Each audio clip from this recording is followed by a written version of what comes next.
Somewhere in the rolling green countryside of modern Britain, a tractor churns through dark, damp earth. The engine groans as the plowshare strikes something unyielding, something that is not the familiar clunk of fieldstone. The farmer, curious, stops his work and digs down, scraping away the soil to reveal not rock, but a breathtakingly intricate pattern of tiny colored tiles. It is a perfect geometric mosaic, the floor of a Roman villa, hidden for 1.5 millennia, just a few feet beneath the grass. He is standing in the dining room of a ghost, a home that once boasted underfloor heating, painted walls, and inhabitants who spoke Latin.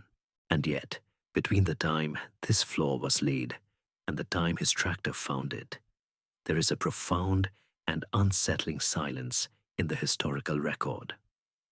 The world that built this sophisticated home vanished, seemingly overnight, replaced by a period so shrouded in shadow we simply call it the Dark Age. What happened to the people who lived here? Where did they go? The mystery is not in a distant land. It is right under our feet. I'm glad you're here. Wishing you peace, rest, and maybe a little historical inspiration. Before sleep, take a moment to like the video and subscribe, but only if you genuinely enjoy what I do here. And if you feel like it, let us all know where you're listening from and what time it is. It's always comforting to imagine this story reaching out across the sleeping globe, a quiet thread connecting us all. Now let the world outside fade away as we travel back in time, not to the moment of collapse, but to the long, golden, and deceptive sunset that came before it. Let's drift back to the very end of the 4th century, to the Roman province of Britannia. To an outside observer, it might have seemed like an eternal outpost, a permanent fixture of the empire. For over 300 years, the eagle standards of the legions had been planted on this chilly northern island. A vast and sophisticated infrastructure, a kind of imperial operating system, had been installed over the old Celtic tribal lands. Imagine a network of impossibly straight roads, paved with stone, slicing through ancient forests and over misty hills, connecting garrison towns and bustling cities. These were the arteries of the province, pumping soldiers, goods, and administrators from the southern coasts right up to the great, glowering stone barrier of Hadrian's Wall in the north. In the south and east, the landscape was dotted with those villas, the sprawling country estates of a Romano-British aristocracy. These weren't just farmhouses. They were miniature palaces of comfort and culture in the Roman style. Life here was a strange and comfortable fusion. A wealthy landowner might oversee the harvest from his fields, the very same fields a modern farmer tends, before retiring to a dining room heated by a hypocaust, a clever underfloor furnace system, its hot air breathing warmth through terracotta pipes in the walls. He would recline on a couch, speaking a slightly accented, colloquial Latin with his guests, perhaps discussing the price of grain from Gaul or the latest political gossip from Rome, all while admiring the mythological scenes depicted in the mosaics at their feet. They were Britons, yes, but they were also profoundly Roman. They wore Roman clothes, used Roman currency, and looked to the emperor, a distant, almost godlike figure across the sea, as the ultimate guarantor of their peaceful, ordered world. The cities, too, hummed with this hybrid energy. Londinium, a sprawling port on the River Thames, was a hive of commerce. Eboracum, modern-day York, was a hardened military capital, the command center for the northern frontier. In these places, you would hear the cacophony of languages, the Latin of officials, the Celtic Brythonic of the locals, the guttural dialects of Germanic and Gallic auxiliary soldiers recruited from across the empire. It was a stable, multicultural, and deeply hierarchical society, held together by the twin pillars of Roman law and Roman military might. But this stability was a fragile illusion, maintained at a tremendous cost. Britannia was, in essence, a frontier zone, a heavily militarized island that drained imperial resources. The mainstream historical fact is that by the late 300s, the province was under constant pressure. To the east and south, the sea lanes were plagued by raiders in longships, Saxons from the Germanic coastlands, and Franks from the Rhine delta. To the north, the Picts of what is now Scotland boiled over Hadrian's Wall in periodic, terrifying incursions. To the west, the Irish, then known as the Scotti, harried the coastline of Wales. In response, Rome had built a massive defensive system. The eastern and southern coasts were studded with powerful stone forts, the Saxon shore forts, manned by dedicated legions. Hadrian's Wall was a monumental statement of imperial power, a winding stone spine across the island, punctuated by mile castles and forts. But defending this long perimeter was a hungry, ceaseless task. It required tens of thousands of professional soldiers. And the heart of the empire, far away in Italy, was beginning to suffer problems of its own. Herein lies our first great mystery of the age, the withdrawal of the legions. The traditional story, the one written down much later, is a simple and dramatic one. In the year 410 AD, with Visigoths sacking the city of Rome itself, the Emperor Honorius sent a letter, a rescript, to the cities of Britannia, essentially telling them to look to their own defenses. It's a clean, cinematic break. The last ships sail, the Britons look on from the white cliffs of Dover, abandoned. But the reality is almost certainly far murkier and more interesting. Many historians now hypothesize that the Roman withdrawal wasn't a single event at all, but a slow, painful bleeding out that lasted for decades. The empire was constantly tearing itself apart with civil wars, and powerful generals would often strip the British garrison of its best troops to support their own bids for the imperial throne. In 407, a usurper named Constantine III took the bulk of the field army from Britain to the continent to fight his war. They never returned. Did Honorius's letter in 410 simply acknowledge a reality that had already happened? Was it less of a formal decree and more of an admission of impotence, a shrug from a beleaguered emperor who had already lost control of the province? And what did the Romano-Britons themselves think? It's easy to imagine them gripped by terror, but perhaps the feeling was more complicated. Decades of heavy imperial taxes to pay for a military that was increasingly failing to protect them, and which was often made up of foreign mercenaries anyway, may have soured the relationship. Perhaps some of the local aristocrats, those villa owners, saw not a disaster, but an opportunity, a chance to stop sending their wealth to Rome and to raise their own armies, to rule their own lands as kings. They had the Roman infrastructure, the roads, the cities, the farms.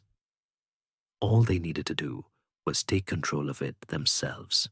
The last sunset of Roman Britain was likely not a moment of sudden darkness, but a long, ambiguous twilight. The imperial administration slowly withered. Tax collectors stopped arriving. The supply of new coins from the continental mints dried up, leaving people to use old, worn-out currency. The signal fires on the Saxon shore forts were still lit, but now they were manned by local militias, not by the seasoned legionaries of the 6th Victrix or the 2nd Augusta. The great stone roads were still there, connecting everything, but the central authority that had built them, the idea that held it all together, was fading like a dream upon waking, leaving the island and its people drifting into an uncertain, unwritten future. That ambiguous twilight we left hanging over the island did not last. The slow, quiet fading of Roman administration soon gave way to a much harsher reality as the machinery of the province began to grind to a halt. Imagine those magnificent stone roads, the pride of the empire, without the constant maintenance of military engineers. Winter frosts would heave the paving slabs. Weeds would begin their patient invasion from the verges, and soon a major artery of travel and trade could become a muddy, broken track. The grand stone basilicas and forums in the towns, once symbols of civic order, began to show signs of decay as specialist stonemasons became a rarity, and the funds to repair a leaking roof simply no longer existed. In the countryside, those comfortable villas, with their complex heating systems, were like high-tech gadgets whose support contract had expired. When the furnace of a hippocaust failed, there was no one left who knew how to fix it. Life went on, but it was a life of making do, of patching things up, of living amongst the slowly crumbling monuments of a more sophisticated age. The world was shrinking, the horizons drawing in, and as the internal structures weakened, the external pressures, which you'll remember were already a constant threat, now intensified dramatically. The seawalls that Rome had built, both literal and metaphorical, began to crumble. From the north, the Picts, no longer facing the disciplined shield walls of the legions on Hadrian's Wall, could now raid deeper and more frequently into the lands of the Britons. From across the Irish Sea to the west, the Scoti descended on the coasts, not just to plunder but to settle, carving out a kingdom in what is now western Scotland and creating a permanent state of anxiety for the Welsh coastlands. But the most significant and relentless pressure came from the east, across the North Sea. The waves of Saxon, Angel, and Jutish raiders grew from a seasonal nuisance into a catastrophic existential threat. These were not armies seeking to conquer and govern in the Roman style. They were, at this stage, pirates and plunderers seeking portable wealth, livestock, grain, precious metals, and most tragically, people to be taken as slaves. For the Romano-British communities living near the coast, life became a terrifying lottery, a constant watchfulness for the sight of a longship's sail in a river estuary, or the smell of smoke drifting on the wind from a neighboring settlement. The local British leaders, those aristocrats and warlords who had inherited the ruins of the province, did their best to fight back. They organized their own militias, their comitatus, bands of warriors loyal to a chieftain. They reoccupied the old Roman forts along the Saxon shore and tried to coordinate a defense. But they were a fractured people, with old tribal rivalries bubbling back to the surface now that the unifying force of Rome was gone. A warlord in Kent might be more concerned with a rival in Sussex than with the Picts hundreds of miles to the north. They lacked the central command, the logistical network, and the vast reserves of manpower that had made the Roman army so formidable. They were fighting a multi-front war with a divided command, and they were losing. This desperate situation forms the backdrop for one of the most poignant and debated events of the entire era. The mainstream historical fact, which comes to us from that angry monk Gildas, whom we will meet again later, is that sometime in the mid-440s, roughly a generation after the Emperor Honorius's famous letter, the remaining leadership of the Britons decided to make one last desperate appeal to their former masters. They gathered what was left of the provincial council and drafted a message to the most powerful Roman general in the West, a man named Flavius Aetius. He was, for all intents and purposes, the last great defender of the Western Roman Empire, a brilliant commander holding the crumbling frontiers of Gaul against a tide of barbarian threats, the most terrifying of whom was Attila the Hun. The Britons' letter, as recorded by Gildas, was not a proud request from an ally, but a heart-rending plea. He gives it a dramatic title, The Crown of the Britons.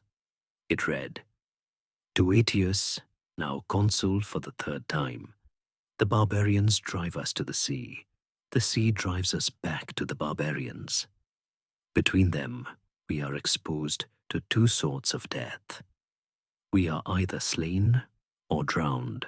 Now, the central mystery of this episode is how literally we should take it. Was this a real, formally delivered letter carried by exhausted envoys on a dangerous sea voyage to Gaul? Or was Gildas, writing his sermon a century later, using a powerful rhetorical flourish to emphasize how pathetic and sinful the Britons had become? Some historians believe it was a genuine diplomatic mission, the final dying gasp of the old Roman identity in Britain. It shows that even in 446 AD, the ruling class still saw themselves as part of the Roman world, entitled to its protection. They were appealing not to a foreign power, but to their own government, however distant and dysfunctional it had become. But other scholars are more skeptical. They suggest the Crown of the Britons might be a literary invention, a dramatic encapsulation of the endless suffering and the panicked letters that were likely flying between various British communities at the time. The very phrasing feels more like poetry than political correspondence, designed to wring the heart and illustrate a moral point about a people abandoned by God. Whichever version is true, a real letter or a symbolic cry of a whole people, the result was the same: silence. Aetius, the recipient of the crowns, was facing the apocalyptic threat of Attila's Huns, who were tearing through the heart of Europe. From his perspective in Gaul, the problems of a peripheral, non-strategic, and now lost island province must have seemed frustratingly small. He had no troops to spare. The legions that had once manned Hadrian's wall were now desperately needed to defend the Rhine. He sent no reply. No help was ever sent. This, perhaps, even more than the withdrawal of the legions decades earlier, was the true final break. It was the moment the phone line to the rest of their world finally went dead. The messengers, if they existed, would have returned with nothing but the terrible news of indifference. Imagine the crushing weight of that realization for the British leaders. The psychological safety net that had underpinned their world for nearly 4 centuries was gone. The abstract idea of Rome, of a vast, powerful, civilized order that would eventually come and restore things, was revealed to be a phantom. They were completely and utterly alone, trapped on their island with the wolves circling. The silence from Aetius was an answer in itself. It was a deafening confirmation that the old world was over, and that if they were to survive, they would have to find a new and far more dangerous path forward. The crushing silence that followed the unanswered groan of the Britons settled over the island, and in that silence, a new kind of world began to take shape. The final lingering ghost of a centralized Roman authority had been exorcised, and the Britons, for the first time in 400 years, were forced to look not to a distant emperor for salvation, but to themselves and to each other. The result was not a unified patriotic resurgence, but a rapid and chaotic fragmentation. The single, coherent political entity that was the province of Britannia shattered like a dropped vase, its pieces scattering into a mosaic of localized competing territories. The age of administrators and magistrates was over. The age of the warlords had begun. This is the mainstream historical reality of post-Roman Britain. In the absence of a professional, state-funded army and a civil service to run the machinery of government, power devolved to the only people who had the resources to wield it, the local strongmen. These were often the very same Romano-British aristocrats who had once lived in those comfortable villas, the landed gentry whose wealth was in their fields and their tenants, where once their ambition might have been a seat on the town council or a provincial governorship granted by Rome.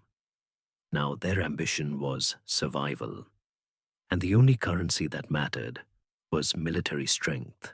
They used their agricultural wealth to attract and arm a retinue of loyal warriors, a private army known as a comitatus or war band.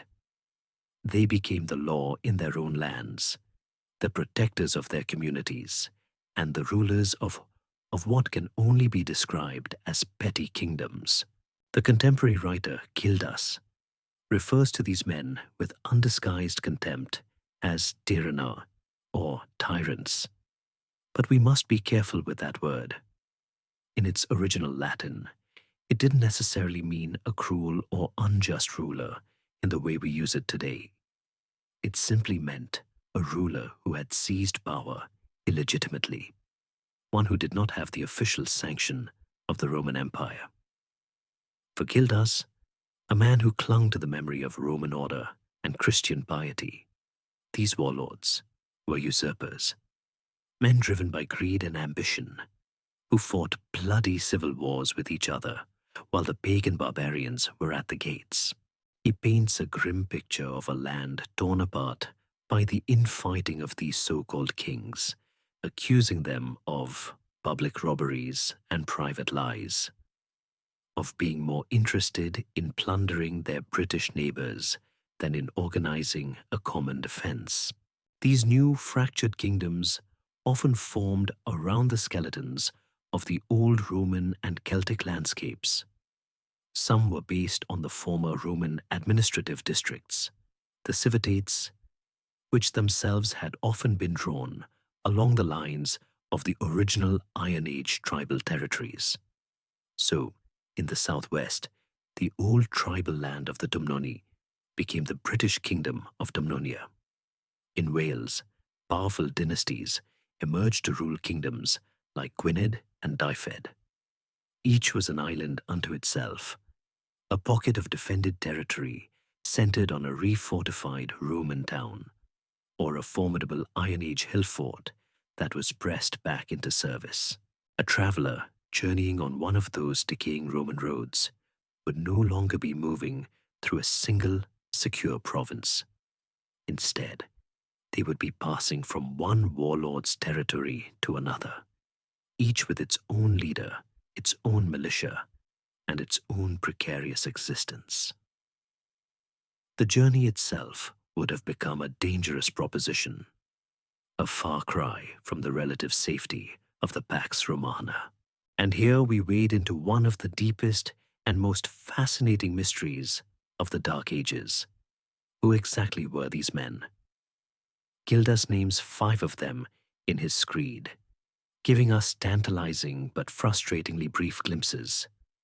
Constantine of Dumnonia, whom he calls the tyrannical whelp of the unclean lioness, Aurelius Caninus, Vortigern, the aged tyrant of the Demetae in southwest Wales, Cuneglasus, and the most powerful of them all, Maelgwyn of Gwynedd, the dragon of the island.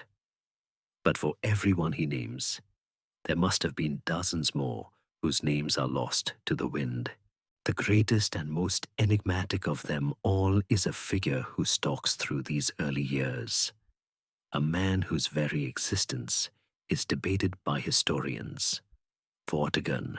The name Vortigern, which may in fact be a title meaning High Lord or Overlord, is associated in later tradition with a single fateful decision, the choice to invite Saxon mercenaries into Britain to fight against the Picts.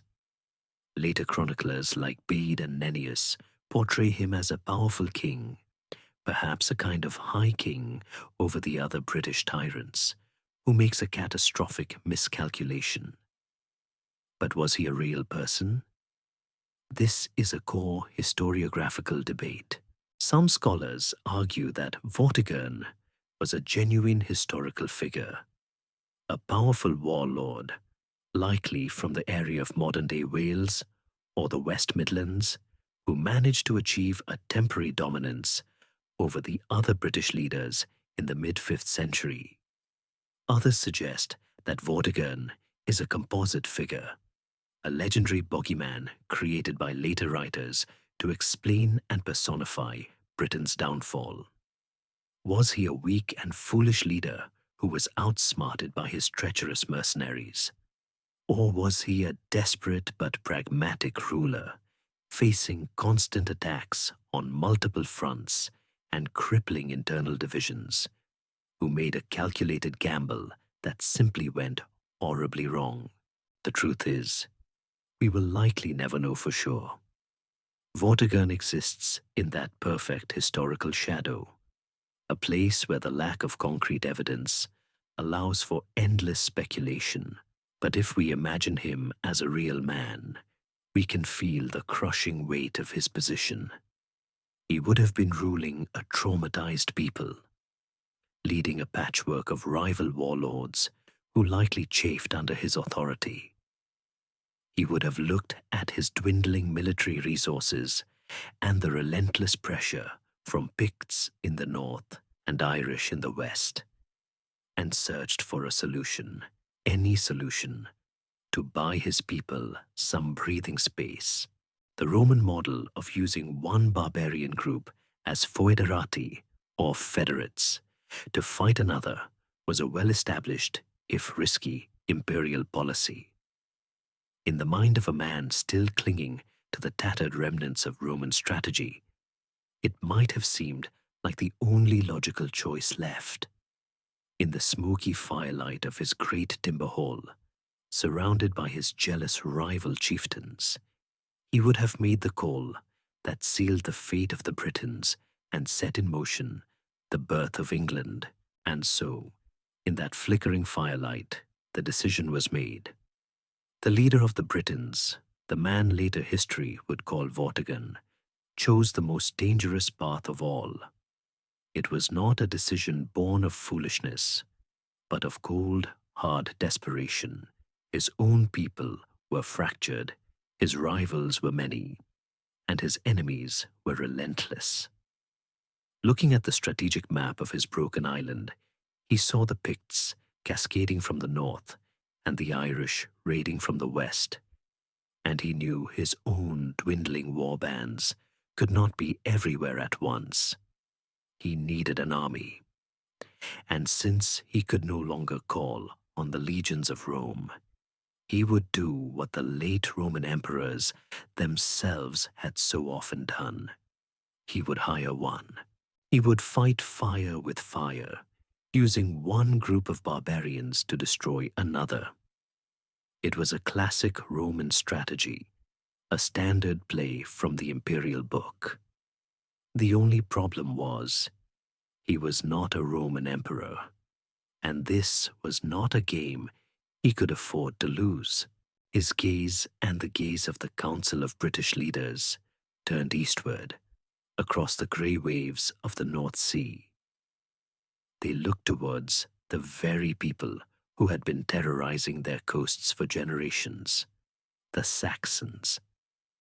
This term was a kind of catch-all that the Britons used for the various Germanic peoples of the northern European coast. The Angles from the base of the Danish peninsula, the Jutes from its tip, and the Saxons from the coastal plains of modern Germany and the Netherlands. The Britons knew them as fierce warriors and peerless sailors. They were the reason the Romans had built those formidable Saxon shore forts in the first place. A bitter irony that cannot have been lost on the British leaders. Now, in a stroke of breathtakingly risky political jiu-jitsu, they decided to turn these poachers into their gamekeepers. The plan, as it has come down to us through later chronicles, was straightforward. Vortigern sent envoys to the continent, inviting Germanic warbands to come to Britain. In the Roman tradition, they would be employed as foederati, federate troops. The deal was simple and alluring. In exchange for military service, fighting as a rapid reaction force against the Picts and other raiders, the mercenaries would be granted land on which to settle, and crucially, would be provided with regular supplies and payment, a system of rations known as the annona. It was, in essence, a contract for professional protection services on a national scale. The historical narrative, woven from legend, tells us that the first to answer this call were two Jutish brothers, chieftains named Hengist and Horsa. Their very names, meaning stallion and horse, thunder with a mythic pagan energy, and their actual existence is one of the great scholarly debates of the period. Were Hengist and Horsa real men, or are they symbolic figures, perhaps representing a warrior cult centered on equine gods?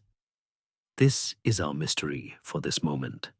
While their specific story might be a later invention to simplify a more complex process, the archaeology from this period tells us that something very much like it did happen.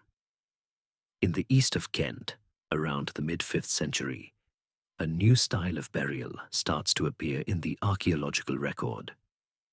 These are the graves of people who did not follow the Romano-British customs. They contain different kinds of pottery, distinct styles of metal brooches, and most importantly, weapons, spears, shields, and swords, buried with the dead in a clear pagan Germanic tradition. The physical evidence is undeniable. At this exact time, Germanic warriors and their families began to settle in eastern Britain. The story of Hengist and Horsa may just be the human face that later storytellers put on this momentous silent migration. Tradition holds that they arrived with just 3 keels, or longships, landing at a place called Ebbsfleet on the Isle of Thanet in Kent. Thanet, at the time, was a true island, separated from the mainland by a wide channel, making it a perfect defensible base of operations. Imagine the scene. The cautious Britons watching from the shore as these tall, fair-haired, and heavily armed strangers disembarked. They spoke a different language, worshipped different gods, and carried themselves with the confidence of men for whom war was a way of life. For Vortigern and his council, it must have been a moment of both profound relief and deep-seated anxiety. They had just invited the wolves into the sheepfold and were gambling everything on their ability to control them. To begin with, the gamble appeared to pay off spectacularly. The deal was struck. The mercenaries were settled on Thanet and in other coastal areas, perhaps even garrisoning some of those old, semi-derelict Roman forts. When the Picts next came raiding from the north, they were not met by a hastily assembled British militia, but by disciplined bands of ferocious Germanic warriors. The chroniclers tell us the Saxons fought with terrifying effectiveness. They drove the Picts back, slaughtering them in great numbers and securing the northern frontier. For a time, a fragile peace descended. Vortigern must have felt a surge of triumph. His risky policy had worked. The raids stopped. The British fields could be planted in relative safety. The dreaded Picts had been given a bloody lesson, and his own political authority, secured by his successful foreign soldiers, was stronger than ever. But a shadow was lengthening in the east. The success of the first mercenaries sent ripples back to their continental homelands. The news spread through the coastal villages of Saxony and Anglia. Britain was a rich, fertile, and weakly defended land, and its leaders were paying good money and giving away land to skilled warriors. The initial 3 ships of Hengist and Horsa were soon followed by more, then more again. The trickle of warriors became a steady stream. The Britons had hoped for a small, elite bodyguard. They were getting a folk migration. And with this growing number of mouths to feed, the strain on the British economy began to show. The Anana, the promise of regular food and supplies, became harder and harder for the fractured post-Roman British kingdoms to provide. Carts of grain, barrels of ale, and payment in silver were due. But the British storehouses were not as full as they once were. The mercenaries, meanwhile, having done the job they were hired to do, looked around at the green and pleasant land of Britain. They saw its gentle rivers and its rich soil, so much more forgiving than the storm-lashed coasts they had left behind. They saw the crumbling but still impressive infrastructure of the Romans, and they saw a divided, weary people whose leaders were beginning to default on their contract. And they began to think that this land was worth more than just wages.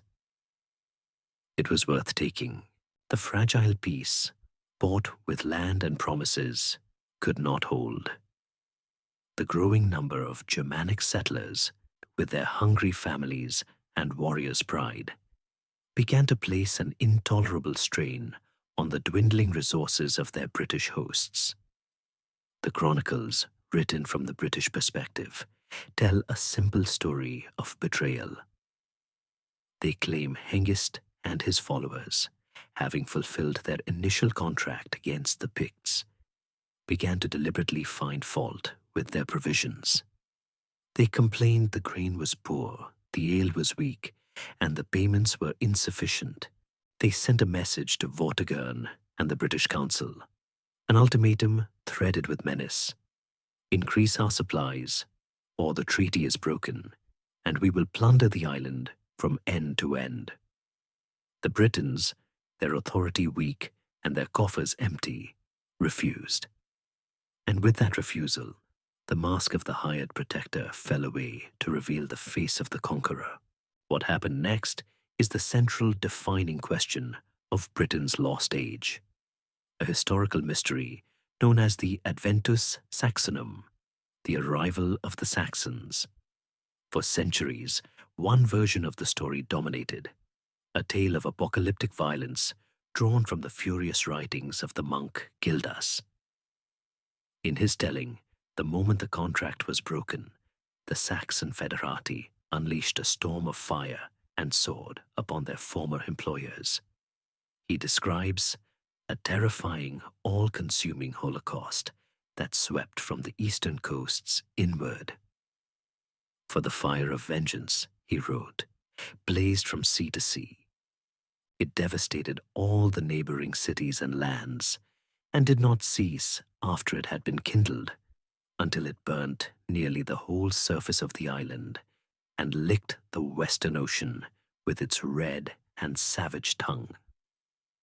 He paints a horrifying picture of Roman towns being sacked and burned to the ground, of public and private buildings collapsing in ruins, of priests being murdered at the very altars, and of a whole populace put to the sword.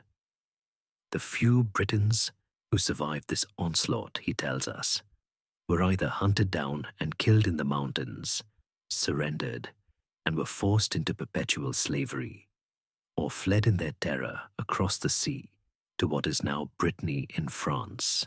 This is the traditional narrative, a swift, brutal, and genocidal invasion that effectively exterminated or expelled the native Romano-British population from the east, replacing it entirely with a new Anglo-Saxon one.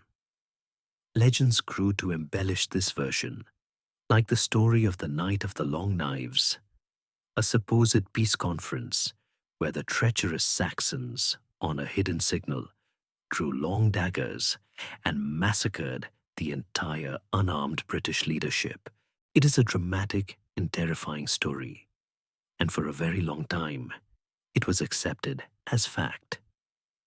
It explained quite neatly one of the most puzzling outcomes of this period, the almost total replacement of language and culture. In Gaul, when the Germanic Franks invaded, they eventually adopted the language of the native Gallo-Romans, which would evolve into French. But in Britain, the opposite happened.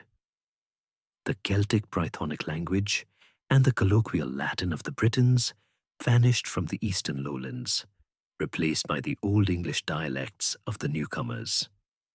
A Christian land reverted to paganism. It seemed that only a cataclysmic, violent ethnic cleansing could account for such a profound and total transformation. However, in more recent decades, a different and more complex picture has begun to emerge, and this is the core of our historical mystery. Many archaeologists and historians now question the Gildasian narrative of pure annihilation. They propose a much slower, messier, and less dramatic process. This revisionist view suggests that while there was certainly violence, raiding, and warfare, no one disputes that, it may not have been a coordinated, genocidal campaign. Instead, it might have been a gradual process of migration and acculturation that lasted for many generations. It was less a single, hostile takeover, and more a slow, creeping acquisition. In this model, Saxon warlords and their war bands would seize control of a river valley or a small territory, killing or driving out the local British lord and his warriors. But they would have little interest in slaughtering the peasantry, the farmers who actually worked the land and produced the wealth. It is far more profitable for a new lord to take over a functioning estate than to burn it to the ground. In this scenario, the bulk of the British population may have simply stayed put, trading a Romano-British master for an Anglo-Saxon one. Life for a tenant farmer, already tied to the land, might not have changed very much at first. But over generations, the cultural shift would have been immense. To get ahead in this new world, to gain favor with the new ruling class, it became advantageous to adopt their ways. Speaking Old English rather than Brythonic would grant you access to power and trade, giving your children Germanic names, wearing Anglo-Saxon style clothing, and eventually even adopting their pagan gods, were all ways of fitting in and improving your family's station. This process, known as elite emulation, suggests that many of the people who came to be called Anglo-Saxons may have been, genetically, descended from the old Britons who had simply adopted the culture of the new arrivals. This would have been a long, slow, and largely silent transformation, happening village by village over the course of a century. it's a less cinematic story, but it may be a more human one. So which version is true? Was it a tidal wave of slaughter or a slow cultural tide? The truth, as is so often the case in history, is likely an untidy mix of both, a patchwork of wildly different local experiences.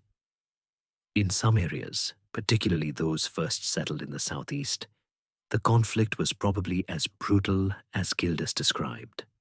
In other regions, further inland, the process may have been more gradual and even, in places, peaceful.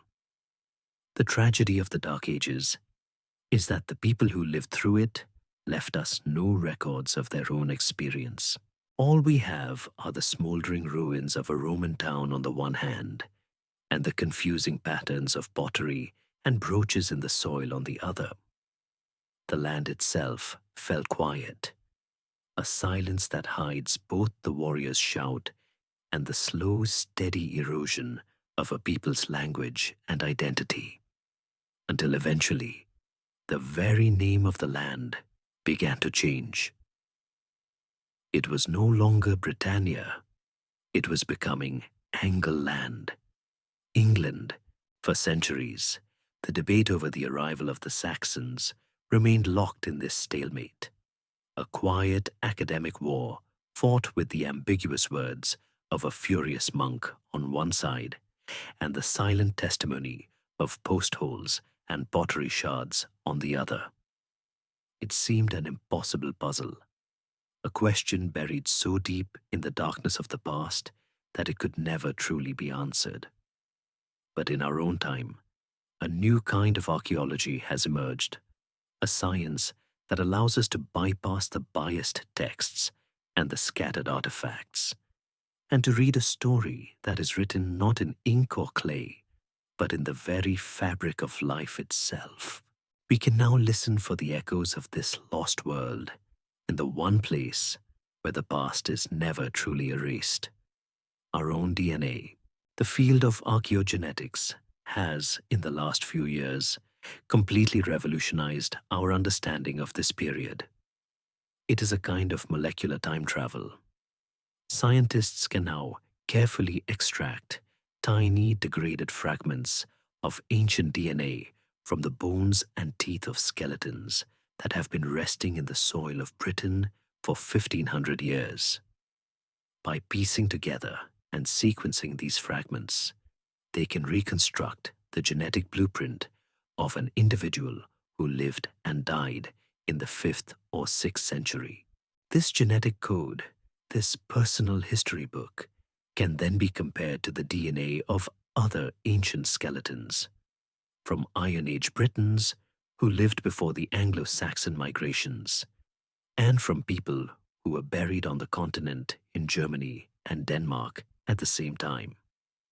It can also be compared to the DNA of modern people, allowing us to trace the faint, tangled threads of ancestry that connect us to this distant past. It is a slow, painstaking process, but it has begun to provide some truly astonishing and often contradictory clues to our central mystery. So, what does the DNA tell us? Does it support the story of a genocidal invasion, or the calmer model of a gradual migration and cultural takeover? The first and perhaps most stunning mainstream fact to emerge from these studies is that there was a massive migration of people from continental northern Europe into England during this period. For a long time, based on studies of modern DNA, many historians had favored the elite replacement theory we touched on, the idea that a relatively small number of Germanic warriors had imposed their culture on a vast, subjugated British population. But the latest studies, using this powerful ancient DNA, have dealt a severe blow to that idea. When scientists analyzed the skeletons from early Anglo-Saxon cemeteries in the east of England, they found that a huge proportion of their ancestry, as much as 75% in some individuals, was not from the preceding Iron Age population of Britain.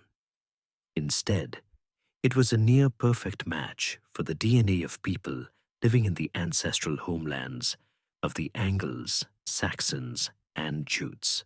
This was a genuine folk movement. This was not just a few boatloads of warriors. This was a significant demographic shift. The DNA shows clearly that it was not an exclusively male migration either. Both men and women were making the journey across the North Sea. This suggests that entire families, entire communities, were uprooting themselves and moving to this new land. So, on this point, the science seems to lean more towards the old traditional narrative. The genetic shift is so large that it's difficult to explain without a very substantial influx of new people.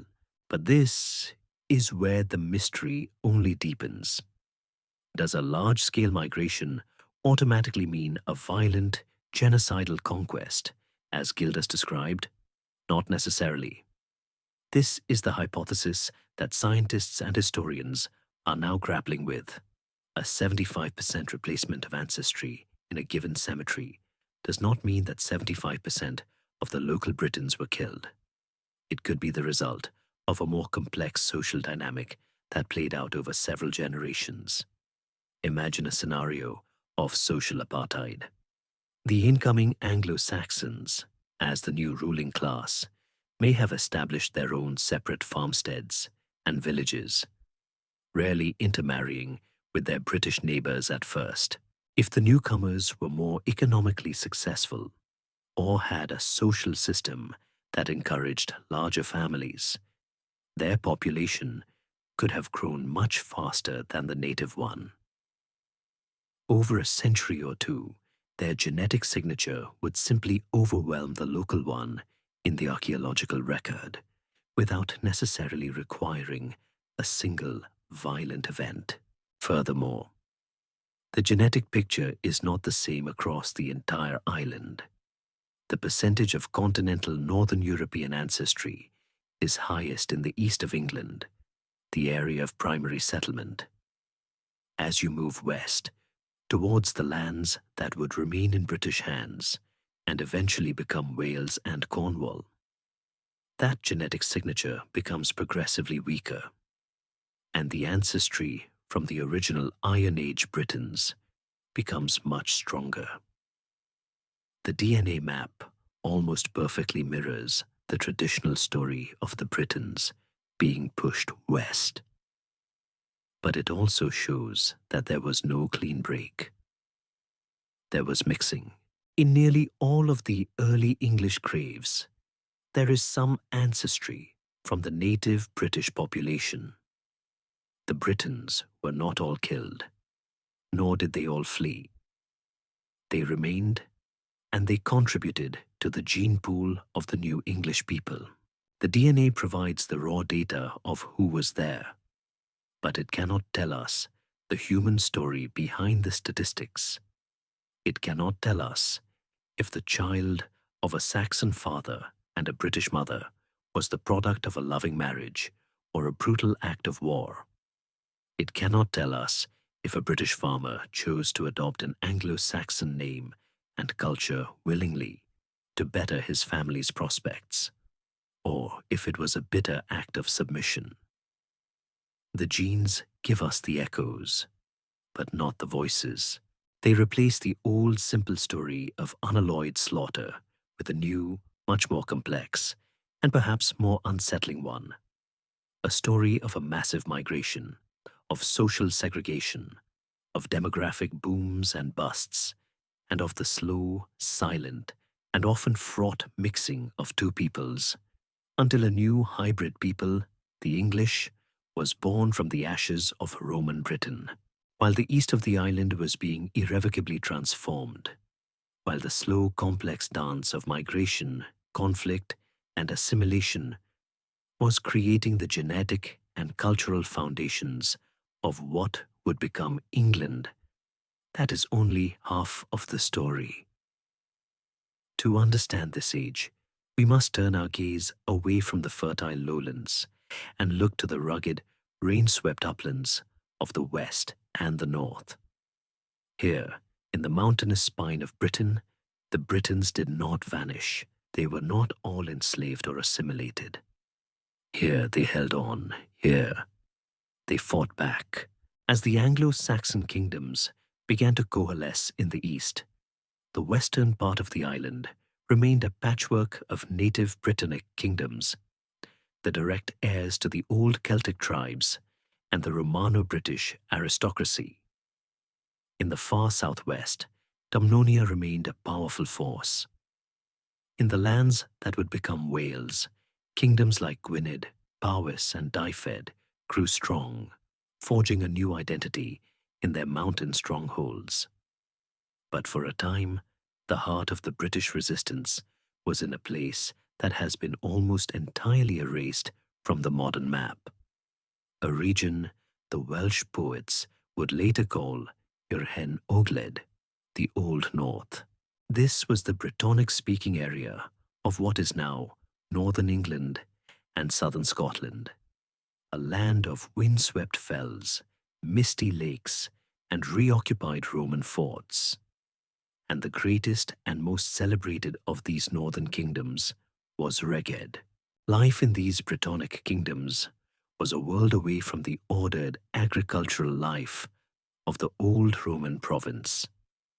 This was a heroic society, a warrior culture that prized courage, loyalty, and above all, the reputation of a warlord and his retinue.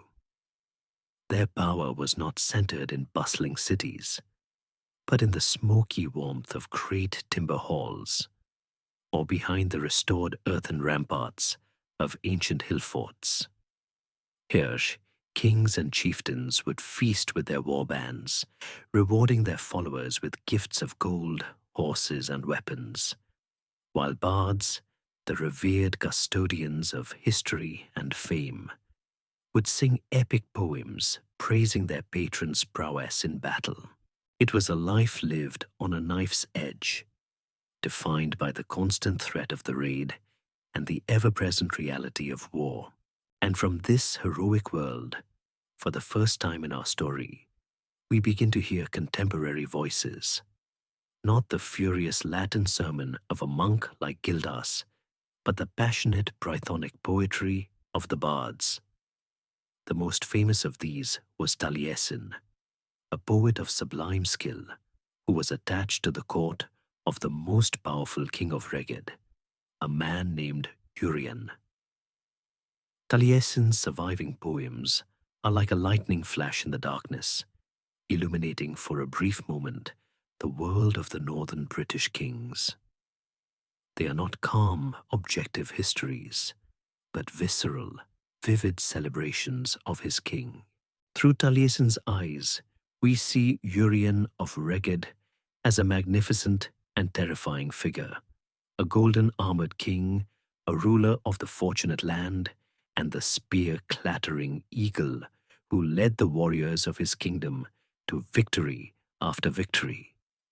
The poems are filled with the sounds of battle, the clash of shields, the whirring of spears, the groans of dying men, and they paint a picture of a vibrant, defiant, and for a time, highly successful British resistance.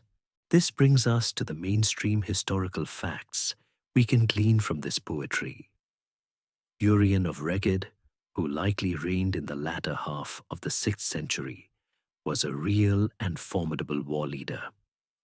He appears to have forged an alliance of several British kings from the Old North to counter the growing power of the Angles, who were pushing out from their coastal settlements in Bernicia, the northernmost Anglo-Saxon kingdom. For a brief, golden period, Urien's coalition was unstoppable. He led his combined British armies on a brilliant campaign, driving the Angles back, besieging them on the holy island of Lindisfarne, and coming tantalizingly close to wiping out the fledgling English kingdom entirely. For this one moment, The tide of the Anglo-Saxon conquest seemed to have been turned. But this triumphant story is wrapped in a profound and tragic mystery. Firstly, where exactly was the kingdom of Reged? The poems of Taliesin are rich with imagery, but poor in geographical precision. The consensus among historians is that its heartland was likely centered on the Solway Firth, in what is now Cumbria and Dumfriesshire, with its royal court perhaps based at the old Roman city of Lugavalium, modern Carlisle. It was a kingdom of the fells and the lakes, a wild and beautiful land that bred hard warriors. But the deeper, more painful mystery is what happened to Urien at his moment of ultimate victory. Just as he had the Angles cornered, with total victory seemingly in his grasp, he was assassinated. The poetry is silent on the details, but later tradition, recorded in the Historia Brittonum, is explicit. He was not killed by an Angle in the heat of battle. He was cut down by a fellow Briton, a man named Morcant, a king from a rival northern kingdom who was supposedly jealous of Urien's success. It is a heartbreaking end to the story. The grand alliance of the Britons, which Urien had so skillfully assembled, collapsed overnight into a storm of recrimination and infighting. The very weakness that Gildas had railed against a generation earlier, the inability of the British tyranny to unite for a common cause, had once again proved to be their fatal flaw. The murder of Urien was a catastrophic act of self-sabotage from which the Britons of the Old North would never recover. With their greatest champion dead, the kingdoms of the Old North began to fall, one by one, to the resurgent Angles of Northumbria over the next century. Reged itself simply fades from the historical record, its story ending not with a bang, but a whisper, its lands likely absorbed into the growing Northumbrian kingdom. All that is left now is the mournful echo of Taliesin's poetry, a lament for his lost lord and for a future that almost was, carried on the lonely wind that sweeps across the Cumbrian fells. The tragic fall of Urien of Reged, that very real hero of the North, serves as a quiet lament for what might have been. His story, and the story of the other Brittonic kingdoms of the Old North, is one of a brave but ultimately doomed rearguard action. But as the light of history was fading in the North, a legend was being kindled in the South. It is a story that has echoed down through the centuries, growing with each telling from a whisper of resistance into the grand sunlit epic of a perfect king and his shining city of Camelot. We must now turn our attention to the most famous and by far the most elusive figure of this entire lost age, a man named Arthur. To speak of Arthur is to walk into a historical minefield, a landscape of fervent belief, outright fantasy, and precious few, scattered shards of actual evidence. The Arthur of medieval romance, the king who pulled the sword from the stone, who presided over the knights of the Round Table, who was betrayed by Lancelot and Mordred, is a literary creation of the 12th century and later. To find the historical Arthur, if he exists at all, we must strip away all of that glittering chivalric tapestry and travel back into the deepest shadows of the 5th and 6th centuries to peer at the handful of cryptic clues left behind. We are not looking for a king with a crown, but for the shadow of a warlord.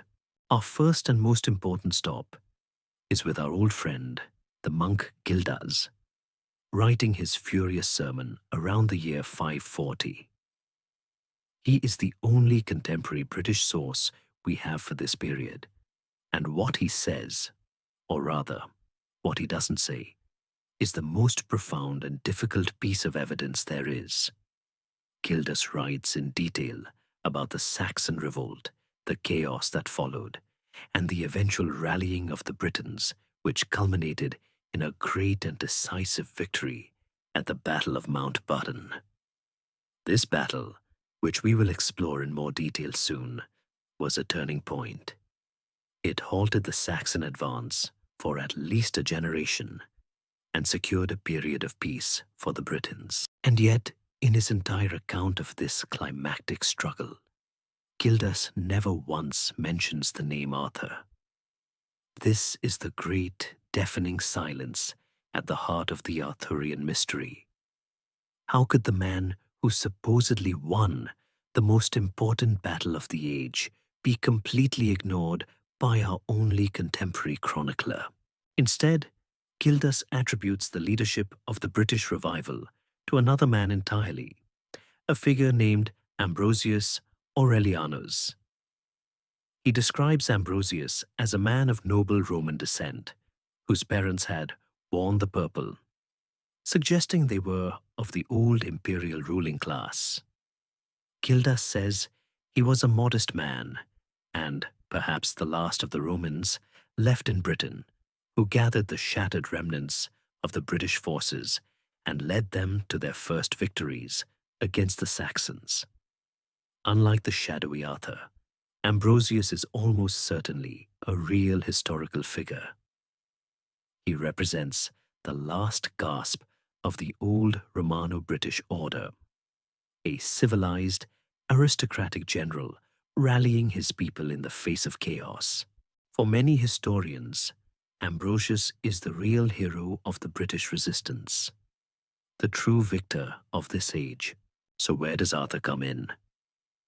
For his first appearance, we must leap forward in time by nearly 300 years to a collection of Welsh historical notes compiled around the year 830, known as the Historia Brittonum, or the History of the Britons, often attributed to a monk named Nennius. It is here, for the first time, that Arthur strides onto the historical stage, but he does not appear as a king. The text is very specific.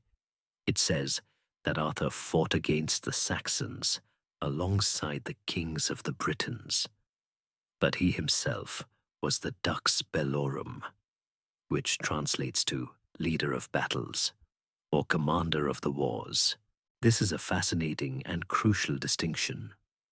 It suggests Arthur was not a monarch tied to a single kingdom, but a supreme military commander, a professional soldier appointed to lead the combined forces of the various British kings, who were often, as we know, too busy feuding amongst themselves.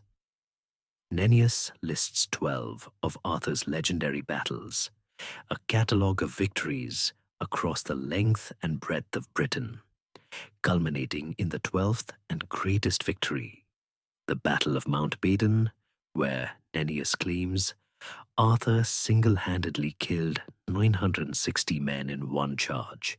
The hyperbole is obvious, but the core idea is clear. By the 9th century, the historical memory had firmly attached the name of Arthur to this pivotal British victory. This leaves us with our central mystery. If Ambrosius Aurelianus was the leader who began the resistance, and Arthur was the commander who won its greatest victory, what was the relationship between them? Were they the same person, with Arthur being a nickname or a later name given to Ambrosius? It's possible, but unlikely. Were they rivals? Or, as many have hypothesized, did they work together? Perhaps Ambrosius was the older political leader, the figurehead of the resistance, while Arthur was his younger, more dynamic field commander, the brilliant cavalry general who did the actual fighting. This idea of Arthur as a mobile cavalry commander is particularly compelling. His list of battles takes place all over the island, suggesting a force that could move quickly to meet threats wherever they arose.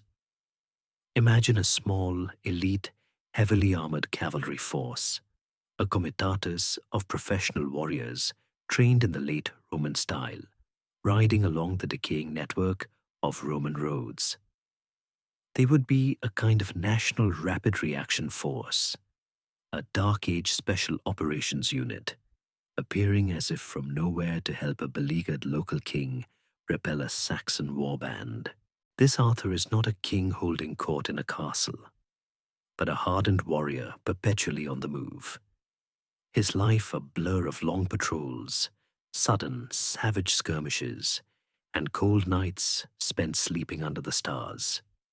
He is the ghost on the Roman road, the last flicker of organized, centralized military command in a shattered land. The silence of Gildas remains a problem, but perhaps not an insurmountable one. Gildas was writing a sermon about the sins of kings. A mere general, however successful, may simply not have been relevant to his moral purpose. Ultimately, the historical record is too thin, the trail too cold, to ever say for certain.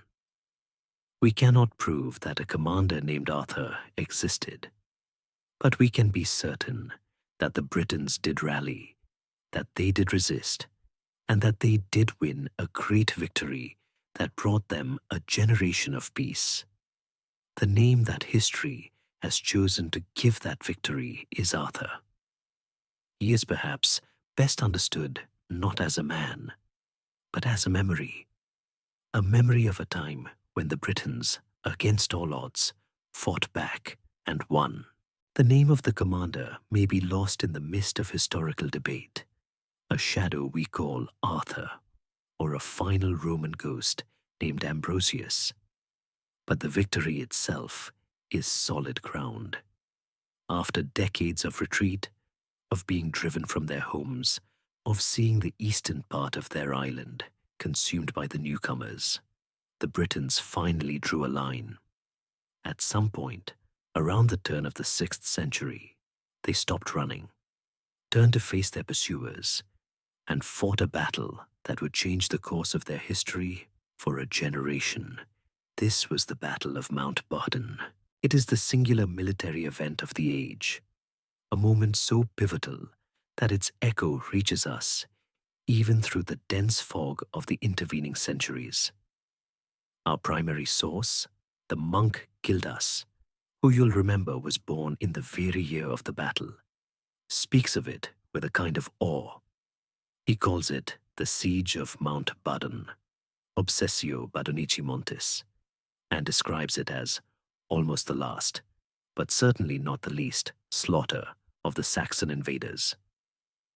The victory, he tells us, was so absolute that it ushered in a period of peace and stability that was still holding in his own lifetime some 40 years later. This is our core historical fact. A real and decisive battle was fought, the Britons won, and it bought them a long and much-needed respite. This victory is not just a literary claim.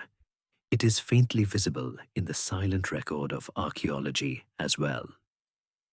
If you were to draw a map of early Anglo-Saxon burial sites from the 5th century, you would see a steady westward expansion.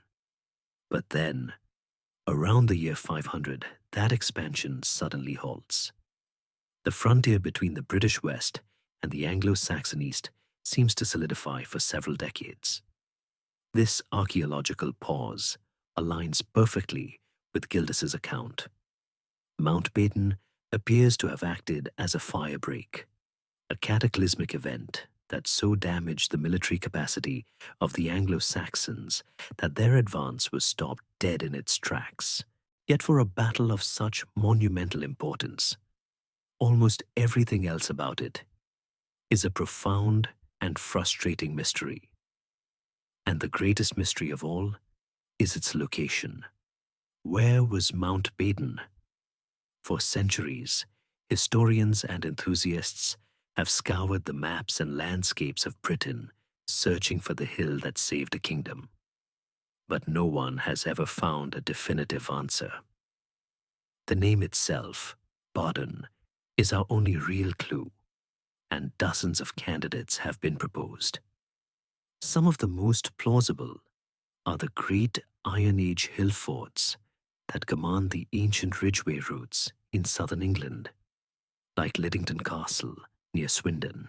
From its high ramparts, a British army would have had a commanding view of the surrounding plains, a perfect place to block an invading army's path. Another popular theory centers on the city of Bath, known to the Romans as Aquae Sulis. The name Bath is phonetically close to Badon, and the city is surrounded by imposing hills that would have been ideal for a defensive stand.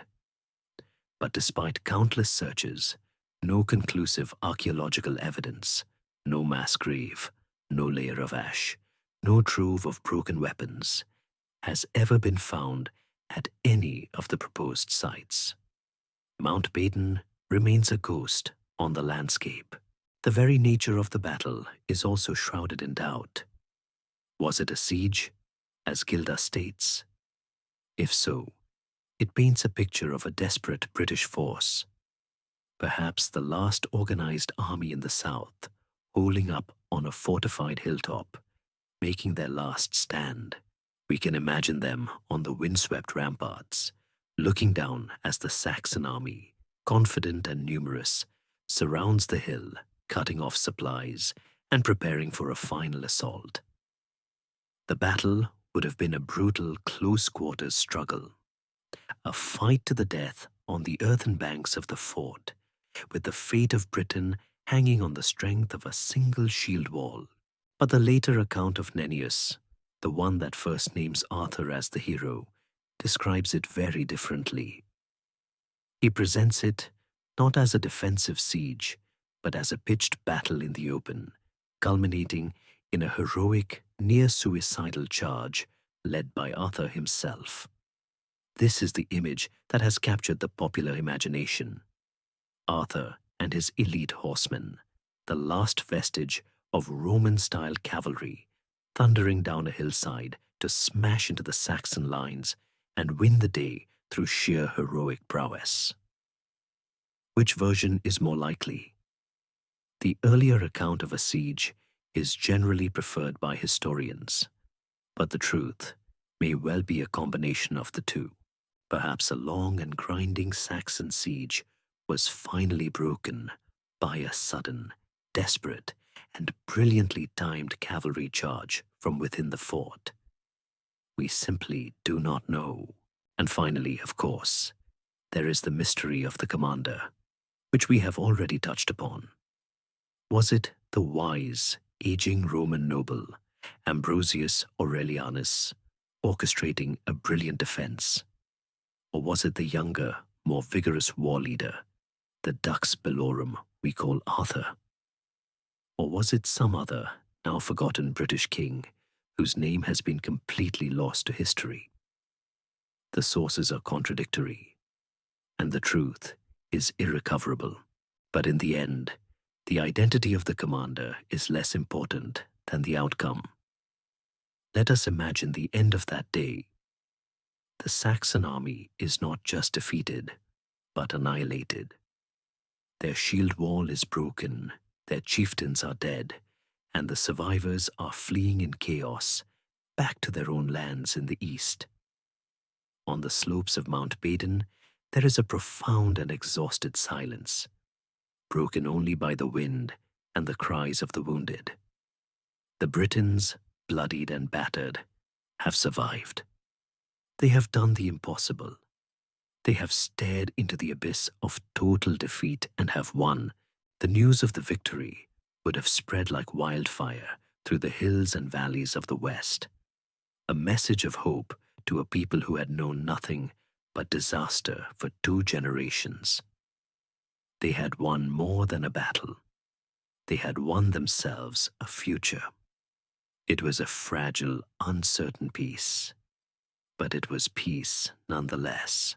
The great victory at Mount Badon bought the Britons something they had not known for a lifetime: peace. A child born in the year of the battle could grow to middle age without ever seeing a major Saxon army marching through their lands.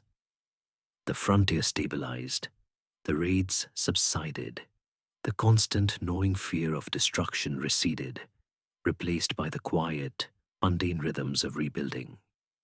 It was a golden opportunity, a chance to forge a new, unified British identity, to consolidate their gains and create a strong, lasting kingdom from the ashes of the Roman province.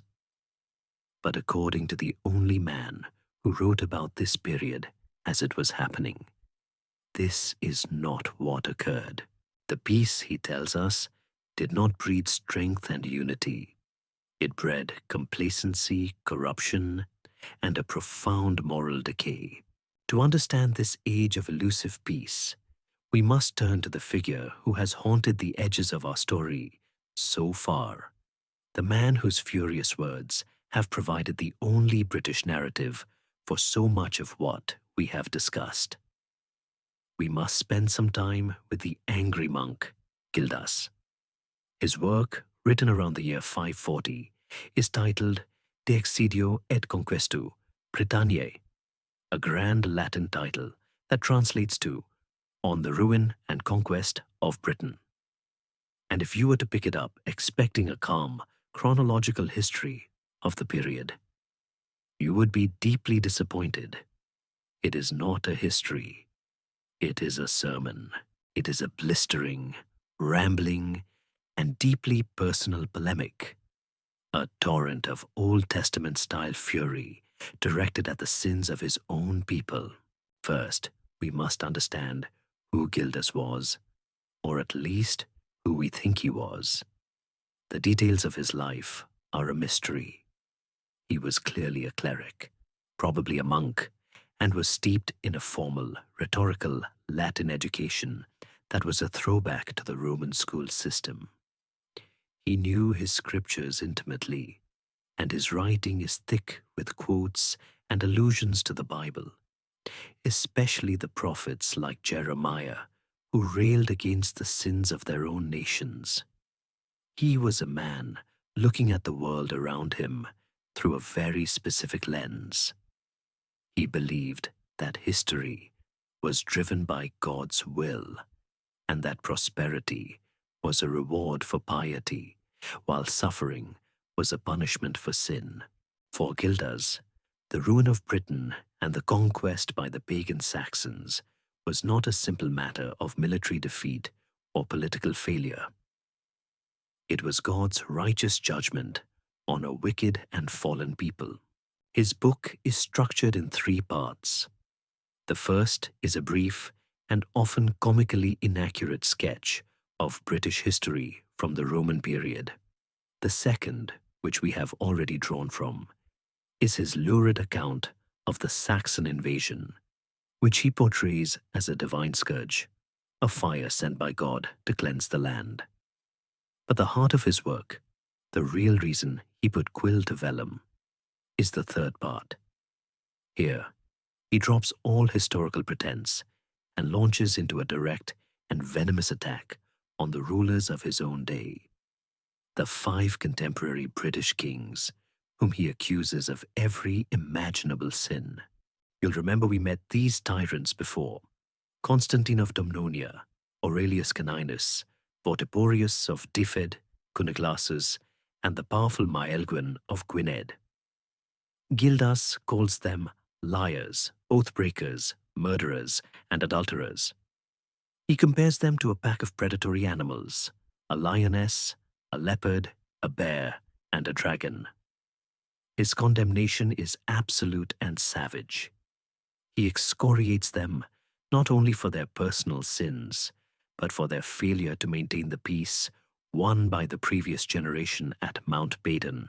In Gildas's eyes, the sons and grandsons of the heroes who fought at Badon have squandered their inheritance, engaging in petty civil wars and living decadent lives while ignoring both God's law and the still present threat from the Saxons. This brings us to the central mystery surrounding Gildas. How much of what he says can we actually believe? As our only contemporary British voice, his testimony is priceless. Without him, we would know almost nothing of Ambrosius Aurelianus or the Crown of the Britons.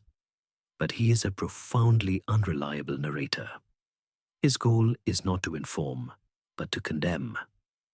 Reading the De Excidio to understand 6th century Britain is like trying to understand 21st century politics by reading a single, furious opinion piece from a particularly aggrieved commentator.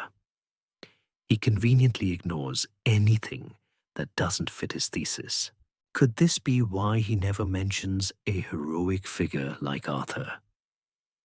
Perhaps a story of a great, victorious Christian champion simply didn't serve his narrative, which required the Britons to be leaderless and sinful. We also don't know where he was writing from. Was he living in the heart of one of these kingdoms, witnessing the corruption firsthand? Or was he isolated in a remote monastery, perhaps on an island like Flatholm in the Bristol Channel, hearing only rumors and interpreting them in the worst possible light? His perspective is everything. Was the Age of Peace really a time of such widespread decay? Or was Gildas simply an arch-conservative, a man mourning a lost, idealized Roman past, unable to accept the new, messy, Celtic-influenced world of the warlords? It's possible that the courts of the British kings, with their boisterous feasts, their warrior ethics, and their bardic poetry, simply looked like dens of iniquity to a stern, ascetic monk. Gildas is, in the end, a tragic figure. He is the last voice of Roman Britain. He writes, not in the emerging Welsh language of the bards, but in the formal, elaborate Latin of a lost empire. He looks back with longing to the order, stability, and Christian piety that he associates with the Roman world, and he sees only chaos and apostasy in the Britain of his own day. His book is a long, lonely, and bitter lament for a world that was already gone. It is a message in a bottle, a final, desperate cry from a man who believed he was watching his entire civilization crumble into sin and ruin, never knowing that his furious sermon would, by a strange twist of fate, become the foundation stone for our entire understanding of Britain's lost and silent age. Let us leave the monk Gildas in the quiet of his cell, his furious sermon complete, his lament for Roman Britain committed to the ages, while he and the rulers he so despised were living through their troubled peace, squandering, in his view, the victory won at Mount Badon. The other half of the island was not standing still. Across the invisible frontier, in the lands that the Britons now considered lost, the Anglo-Saxons were doing the exact opposite of the Britons. They were not looking backward with regret. They were building a new world.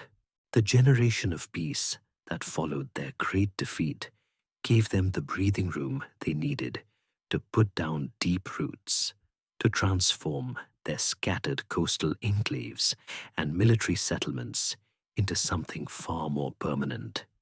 Kingdoms. The process was slow, violent, and chaotic. This was not a neat and tidy affair of drawing lines on a map.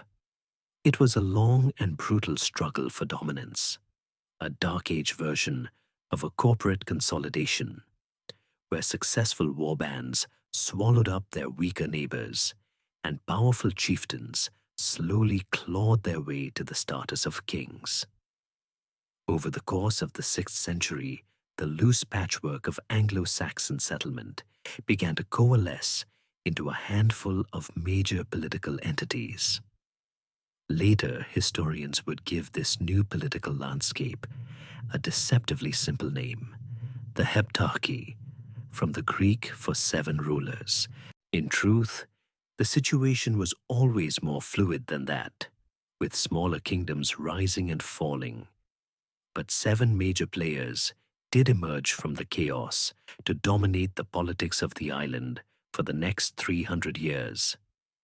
In the southeast, nestled in the fertile lands of what is now Kent, was the kingdom of the Jutes.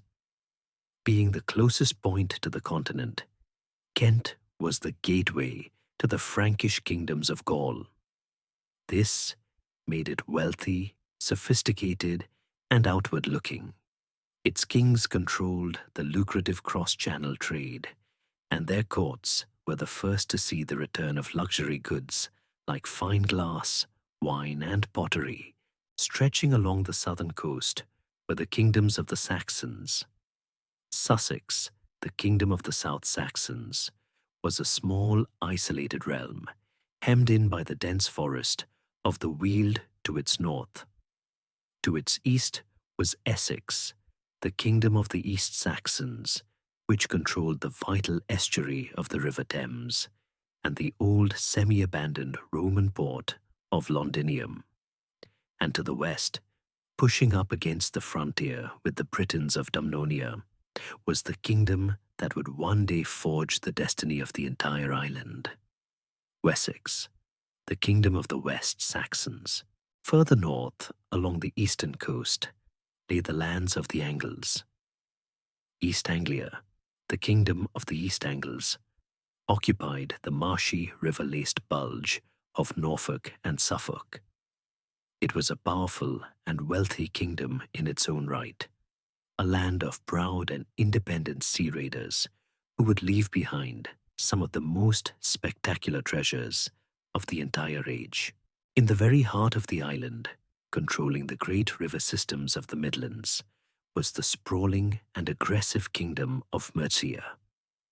Its name literally means the borderland people, and it was a relentless, expansionist power, constantly pushing its frontiers against its British neighbors to the west and its Anglo-Saxon rivals on all other sides. To be the king of Mercia was to be in a near constant state of war. And finally, in the north, stretching from the Humber estuary all the way to the Firth of Forth in modern Scotland, was the largest and, for a time, the most powerful of all the Anglo-Saxon kingdoms, Northumbria. It was itself a fusion of 2 earlier, rival Anglo kingdoms, Bernicia in the north and Deira in the south. This was the kingdom that had finally absorbed the last remnants of the British kingdom of Reged, the land of Urien, and it now stood as a vast northern superpower. The great mystery of this period is how exactly these kingdoms came to be. What was the process that transformed a collection of victorious warbands into functioning states with recognized borders and royal dynasties? The most likely hypothesis is that it was a slow, organic process driven by the brutal logic of reputation and power. A chieftain who won a great victory in a raid would gain treasure. He could use that treasure, rings of gold, fine swords, coats of mail, to reward his followers and, more importantly, to attract new warriors to his hall. A larger warband allowed him to conquer more territory and win even greater victories, creating a self-perpetuating cycle of success. The most successful of these warlords began to call themselves kings. They claimed descent from the pagan gods like Woden to legitimize their rule, and they began to pass their authority down to their sons. The very names of the kingdoms give us a clue to their nature. They were not, at first, defined geographical territories. They were the lands of a people. Wessex was not a place on a map. It was the place where the West Saxons lived. The borders were not fixed lines, but fluid, shifting frontiers, zones of conflict and tribute that expanded or contracted with the fortunes of the king. The centers of power were not grand cities, but the king's own mobile court, often just a great timber hall on a royal estate, where he would feast with his warriors, dispense justice, and receive tribute from lesser chieftains. This was the world that rose up during the peace of Gildas's generation. While the Britons were locked in their internal squabbles, the Anglo-Saxons were laying the foundations of England, a violent, competitive, and deeply pagan world of rival kings, all vying for supremacy under a cold northern sky. The new kingdoms of the Heptarchy were more than just political or ethnic entities. They were built upon a profoundly different spiritual foundation from the Christian world of the Britons.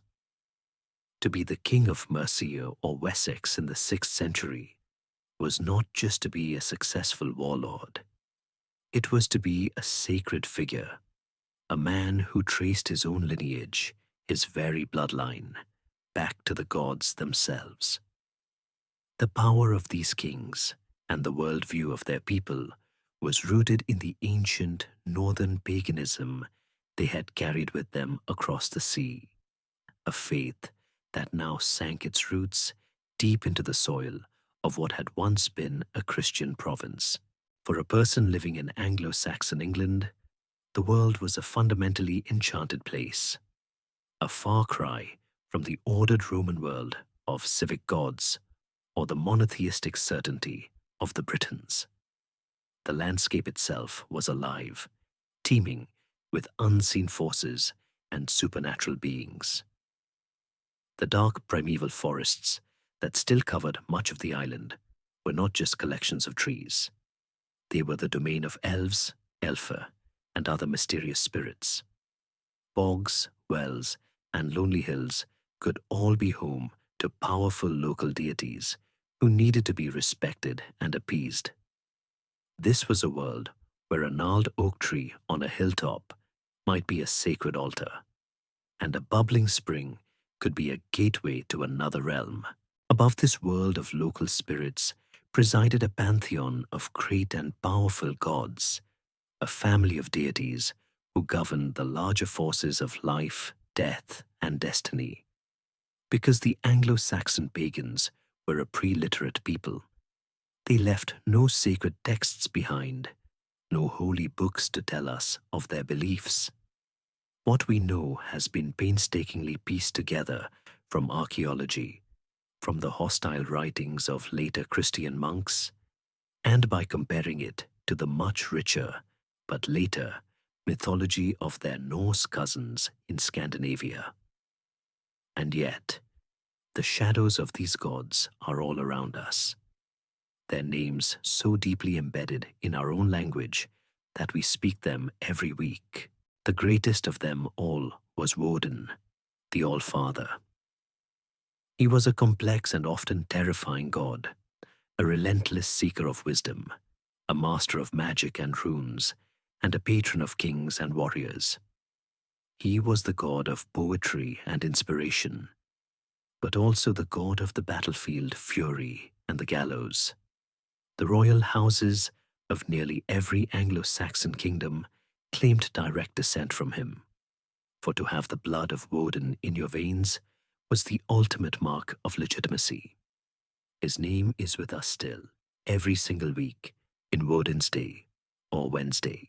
The most beloved of the gods, the protector of mankind, was the mighty Thuno. He was the thunder god, the son of Woden, a straightforward, powerful warrior who wielded a great hammer to smash the enemies of gods and men, the giants and monsters who lurked at the edges of the world. He was a god of strength, courage, and reliability, a comforting presence in a dangerous world. His mighty hammer blows echoed down to us in the sound of Thuna's Day, or Thursday. Alongside them stood Dew, an ancient and noble god of war, justice, and the sky. In the myths, he was the bravest of the gods, the one who sacrificed his own hand, placing it in the mouth of the monstrous wolf Fenrir as a pledge, in order to bind the beast and save the cosmos.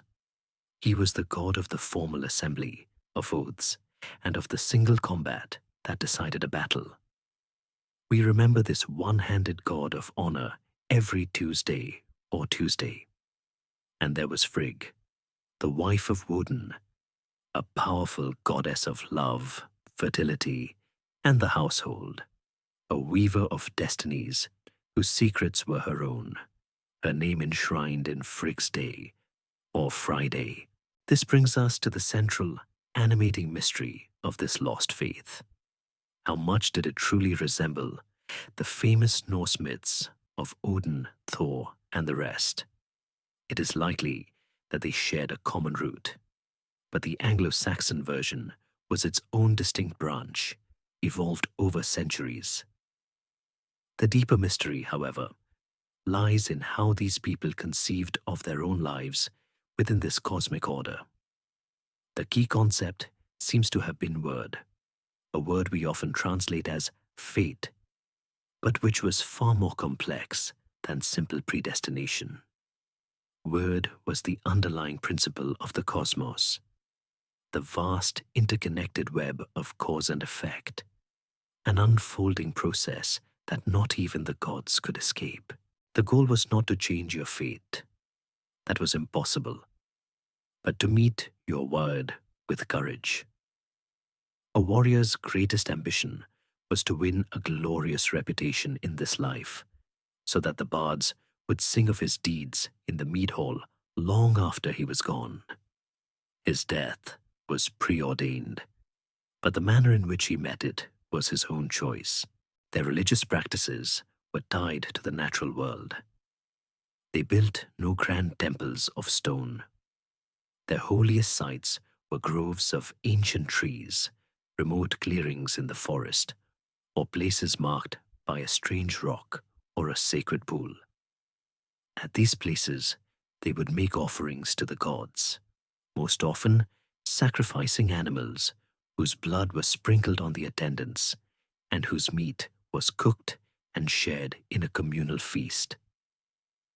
This religion was not a quiet, contemplative affair.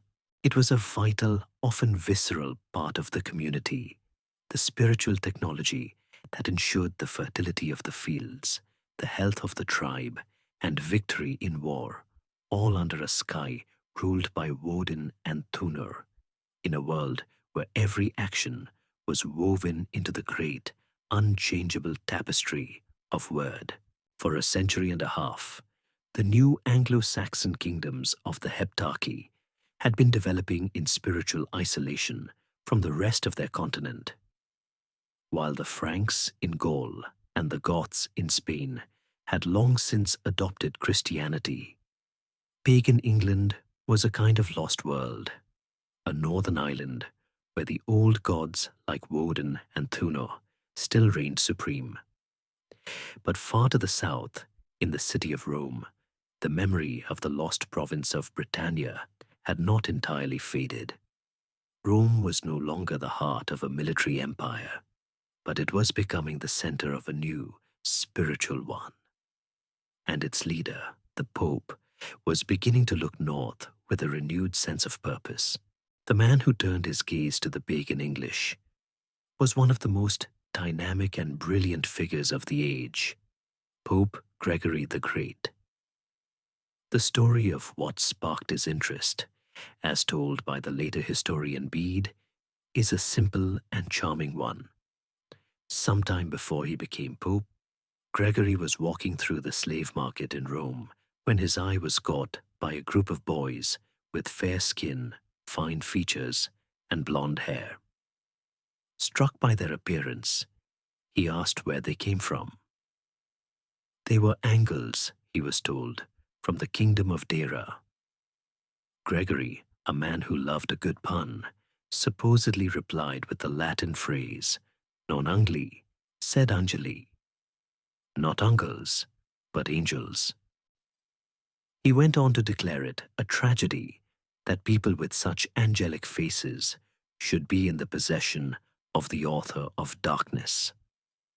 The story may be a later invention, a neat and tidy way to begin a grand historical narrative, but whether it was sparked by a chance encounter in a market or by a much colder geopolitical calculation, the result was the same. When Gregory became pope in the year 590, he had not forgotten the angelic faces of the pagan English. This brings us to our central mystery. What were Gregory's true motivations? Was it purely an act of pious evangelism, a desire to save souls from damnation? Or was it a brilliant strategic move by a statesman pope?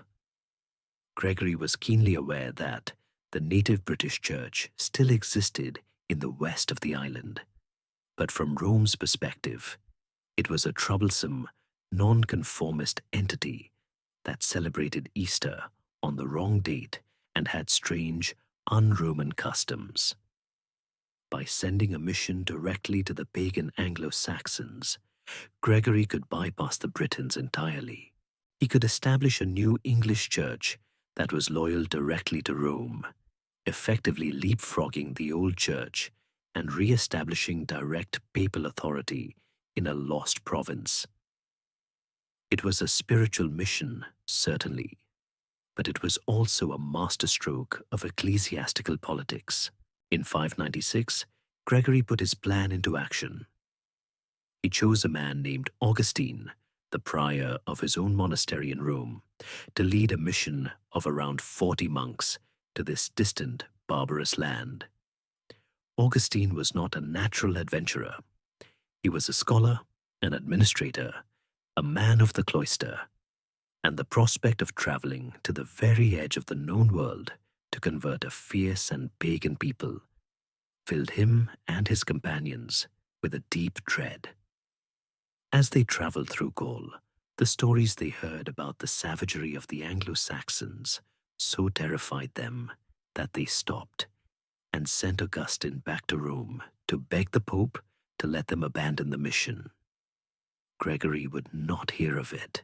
He sent Augustine back with letters of encouragement, promoting him to the rank of abbot to bolster his authority, and ordered them to proceed. And so, in the year 597, the small, fearful band of monks landed on the Isle of Thanet in Kent, the very same place that, according to tradition, the first Saxon mercenaries, Hengist and Horsa, had landed 150 years earlier. The choice of Kent was no accident.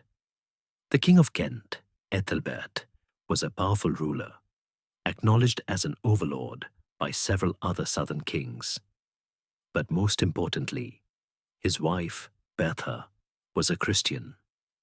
She was a princess from the powerful Frankish kingdom, and as a condition of her marriage, she had been allowed to bring her own bishop and to continue to practice her faith. She worshipped in a small, dilapidated church on the eastern side of Ethelbert's capital, Canterbury, a church that had survived from the old Roman times. There was already a crack in the door of pagan Kent, a tiny Christian embassy at the very heart of the court. King Ethelbert was cautious. He agreed to meet the missionaries, but insisted the meeting take place in the open air, as he feared that if they met under a roof, they might be able to work some kind of evil magic on him. And so, on the green fields of Thanet, one of the most fateful encounters in English history took place.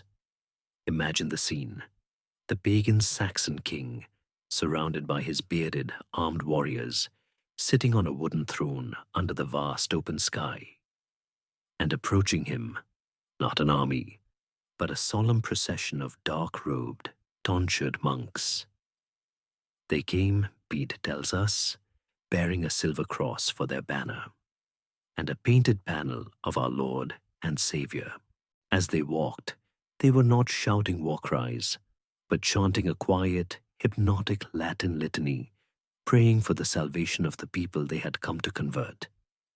Augustine, through a Frankish interpreter, preached the gospel to the king.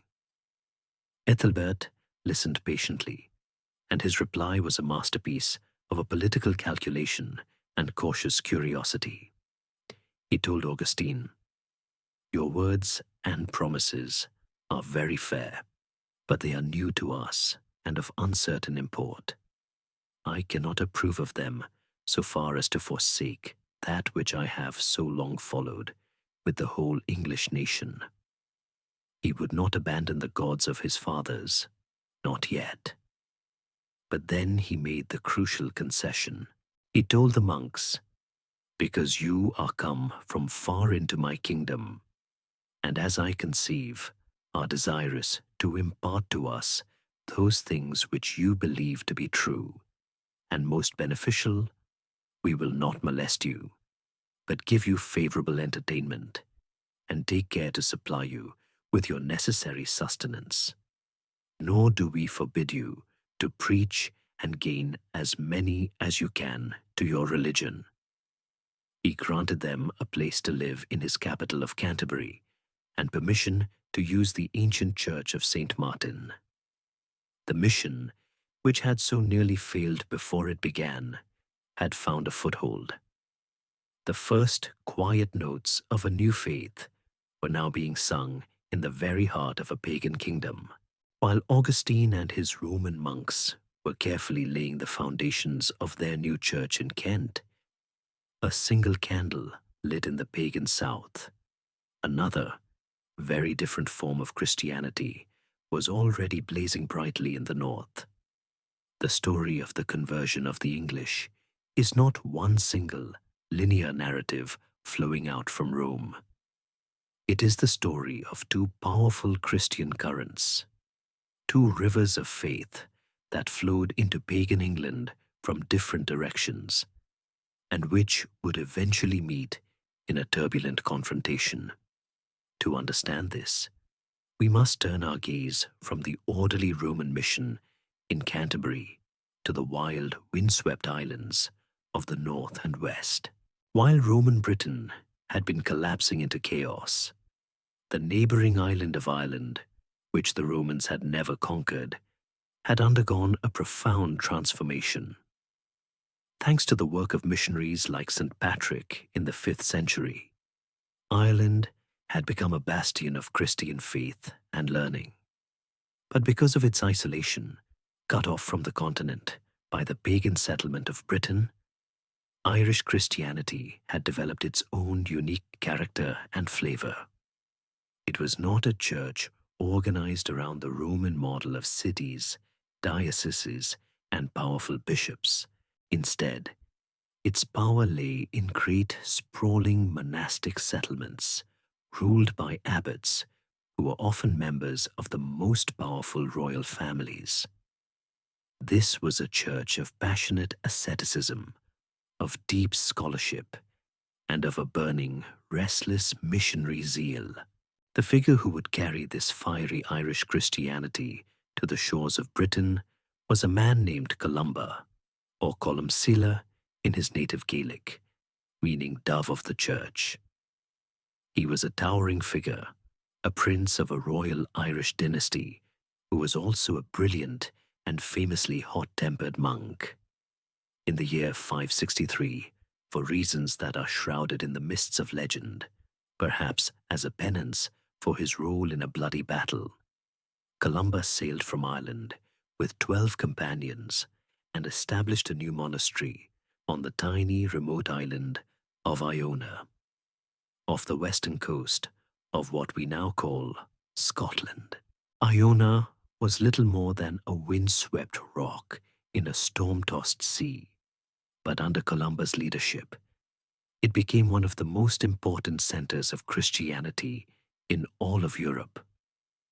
It was a beacon of learning in a dark age, a place where monks meticulously copied and illuminated beautiful manuscripts. But it was also a powerhouse of missionary work, a base from which monks would travel in small, vulnerable boats to preach the gospel to the pagan Picts of Scotland. This was a Christianity that felt profoundly different from the ordered, legalistic faith of Augustine. It was mystical, poetic, deeply in tune with the natural world, and championed by monks who were seen as heroic spiritual warriors. For decades, the work of the Irish monks in the north and the Roman monks in the south proceeded on separate tracks, almost entirely ignorant of one another. But in the 630s, the two worlds were set on a collision course. A prince of the Northumbrian royal house, a man named Oswald, had been defeated in a civil war and had fled into exile among the Irish and the Picts.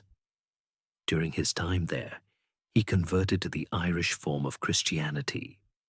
When he eventually returned to Northumbria and won back his throne, King Oswald was determined to convert his vast pagan kingdom. But he did not send for missionaries from Canterbury or Rome.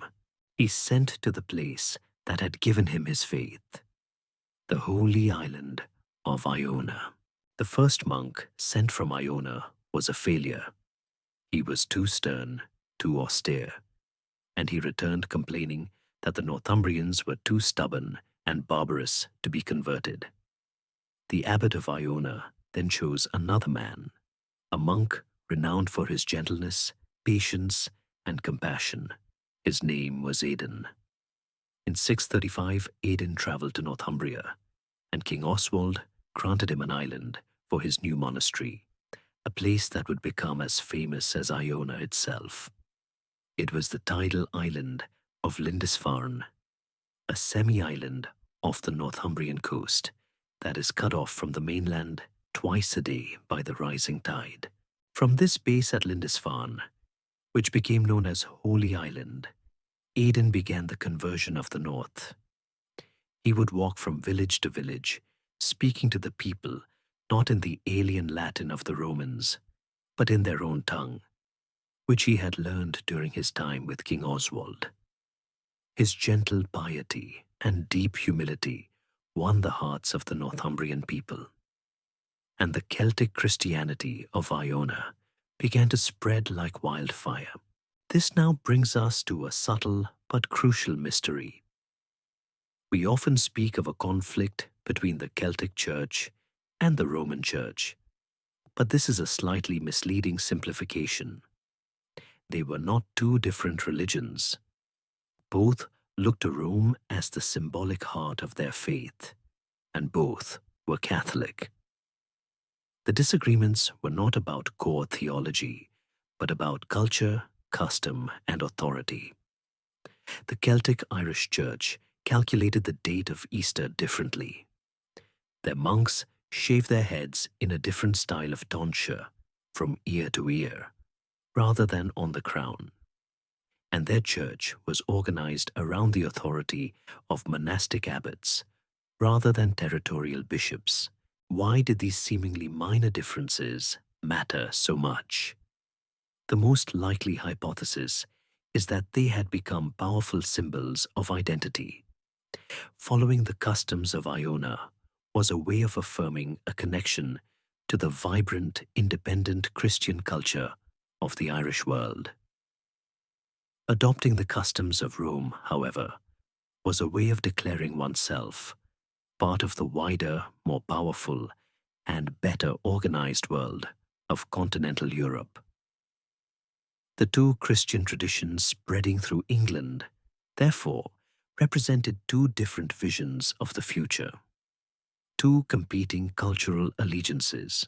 And as the Roman influence spread north from Canterbury, and the Irish influence spread south from Lindisfarne, it was only a matter of time before these two profoundly different styles of Christianity would meet, and one of them would have to give way.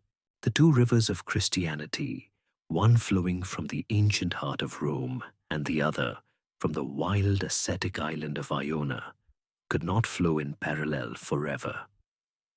As the decades passed, the differences between them, once minor matters of custom, began to cause real and tangible friction. This tension was felt most keenly in the one kingdom where both traditions met with equal force, the great northern kingdom of Northumbria. The royal court itself became a perfect, if rather awkward, microcosm of the problem.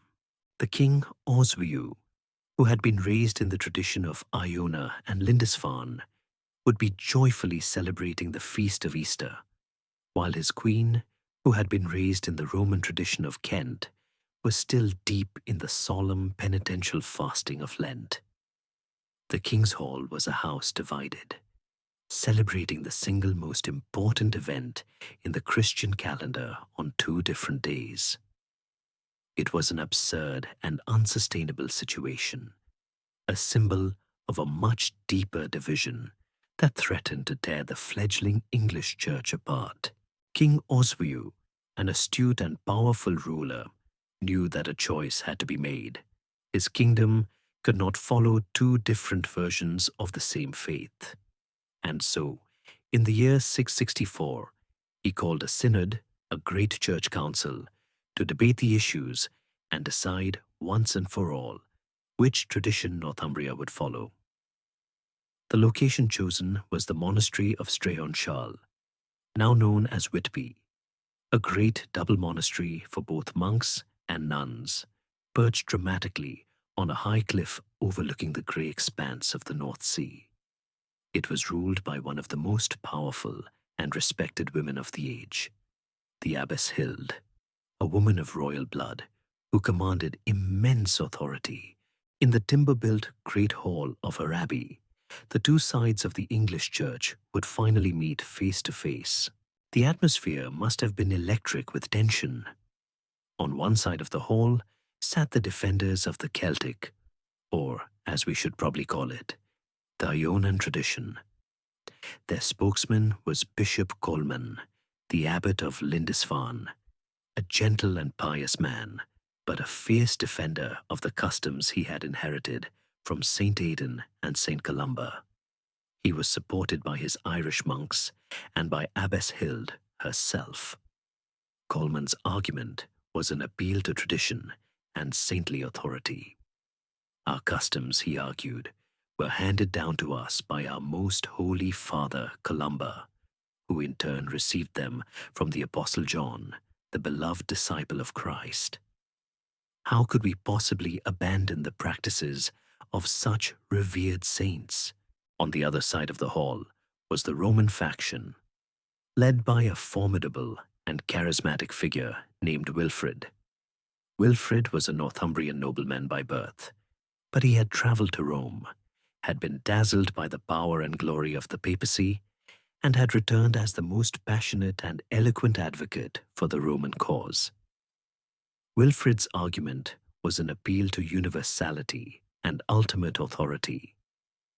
The customs of a small, isolated island, he argued, however saintly, could not possibly take precedence over the practices of the universal church, as observed in Rome, Italy, Gaul, and indeed the entire world. His authority, he claimed, came not from a single saint on a remote island, but from the chief of the apostles themselves, Saints Peter and Paul, who had lived, taught, and been martyred in Rome. The debate, as recorded by Bede, was sharp and learned, focusing on the arcane technical details of calculating the date of Easter. But everyone in that hall knew that the real stakes were much higher. This was not about astronomy or calendars. This was about the future of English culture. Was the English Church to be an independent, locally focused institution with strong ties to the Irish world? Or was it to be an integrated, disciplined part of the great, centralized spiritual empire of Roman Christendom? This brings us to the central mystery of the Synod. Why did King Oswiu, a man raised in the Ionan tradition his entire life, decide the way he did? The official story, as told by Bede, ends with a moment of shrewd, almost playful political theatre. After both Colman and Wilfrid had made their cases, King Oswiu turned to Colman and asked him, Is it true that the keys to the kingdom of heaven were given to Peter by our Lord? Coleman had to admit that it was true. The king then asked, "And was any such power given to your Columba?" Coleman had to admit that it was not. At this, the king made his final declaration. "I tell you," he said, "Peter is the gatekeeper, and I will not contradict him. I will obey his decrees in all things, lest, when I come to the gates of the kingdom of heaven, there should be none to open them, he being my adversary, who is proven to hold the keys." It is a wonderful story. But was the decision really based on this clever quip? The likely hypothesis is that Oswio's decision was a masterful act of political calculation. As an ambitious king, he looked at the two options before him. The Ionan tradition was familiar and beloved, but it was also provincial. It connected him to Ireland and Scotland. The Roman tradition, however, connected him to the entire continent. It offered a direct line to the papacy, the ultimate source of spiritual legitimacy. It brought with it the organizational structure of the Roman Empire, a system of dioceses and bishops that was perfectly suited to governing a kingdom. It offered a connection to the vast intellectual and artistic resources of the Mediterranean world and alignment with the powerful Frankish kingdoms. For a king with ambitions to be more than just a regional warlord, the Roman package was simply too powerful to resist. The king's decision was final. Northumbria would adopt the Roman customs. The effect was immediate and heartbreaking. Bishop Coleman, seeing that his cherished traditions had been rejected, quietly resigned his position as Bishop of Lindisfarne. He, along with all the Irish monks and some 30 of their English followers, chose to go into a self-imposed exile. They packed their few belongings, and in a sorrowful procession, they abandoned the holy island of Lindisfarne and journeyed back to Iona, and then to Ireland. The great and gentle mission from Iona, which had so successfully converted the north of England, was over. The two rivers of faith had now become one, and that river flowed directly from Rome. The great Synod of Whitby was a moment of high theatre, a battle of ideas and political ambitions that decided the future course of a nation. But to truly understand the world of the kings who made such decisions, to feel the texture of their lives and the sheer breathtaking scale of their power, we must sometimes turn away from the chronicles of the monks and listen to the story the earth itself has to tell. For sometimes, history is not written in ink on vellum, but in gold and garnet, and is buried in the silent sandy soil of a lonely heath, waiting for centuries to be discovered. In the summer of 1939, on the very eve of the Second World War, a landowner in Suffolk named Edith Pretty asked a local amateur archaeologist, Basil Brown, to investigate a series of mysterious grassy mounds on her property at a place called Sutton Hoo, overlooking the River Deben. In the largest of these mounds, Brown made a discovery that would fundamentally rewrite our understanding of England's Dark Age. He found not a stone chamber, but a perfect impression of a ship, an enormous ocean-going vessel nearly 90 feet long, its wooden timbers having long since rotted away, but leaving their ghostly outline and all their iron rivets perfectly preserved in the sand. The ship had been laboriously dragged up the hill from the river and laid to rest in a great trench. And in the center, where a burial chamber had been built, lay the richest treasure ever unearthed in northern Europe. The acidic soil of Suffolk had dissolved the body of the man who was buried there, leaving not a single trace of bone. But the magnificent treasures laid around him told his story. This was the final resting place of a king, a warrior prince of the East Anglian royal house, and the sheer opulence of his grave goods was simply stunning. At the head of the burial space lay the object that has become the icon of the entire age, the Sutton Hoo helmet. Painstakingly reconstructed from hundreds of smithereen fragments, it is a piece of breathtaking artistry and terrifying power.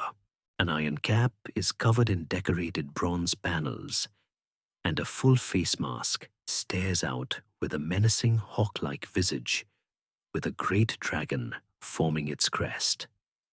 It is the face of a pagan warrior god, designed to strike awe and fear into the hearts of all who beheld it. This was clearly the grave of a warlord.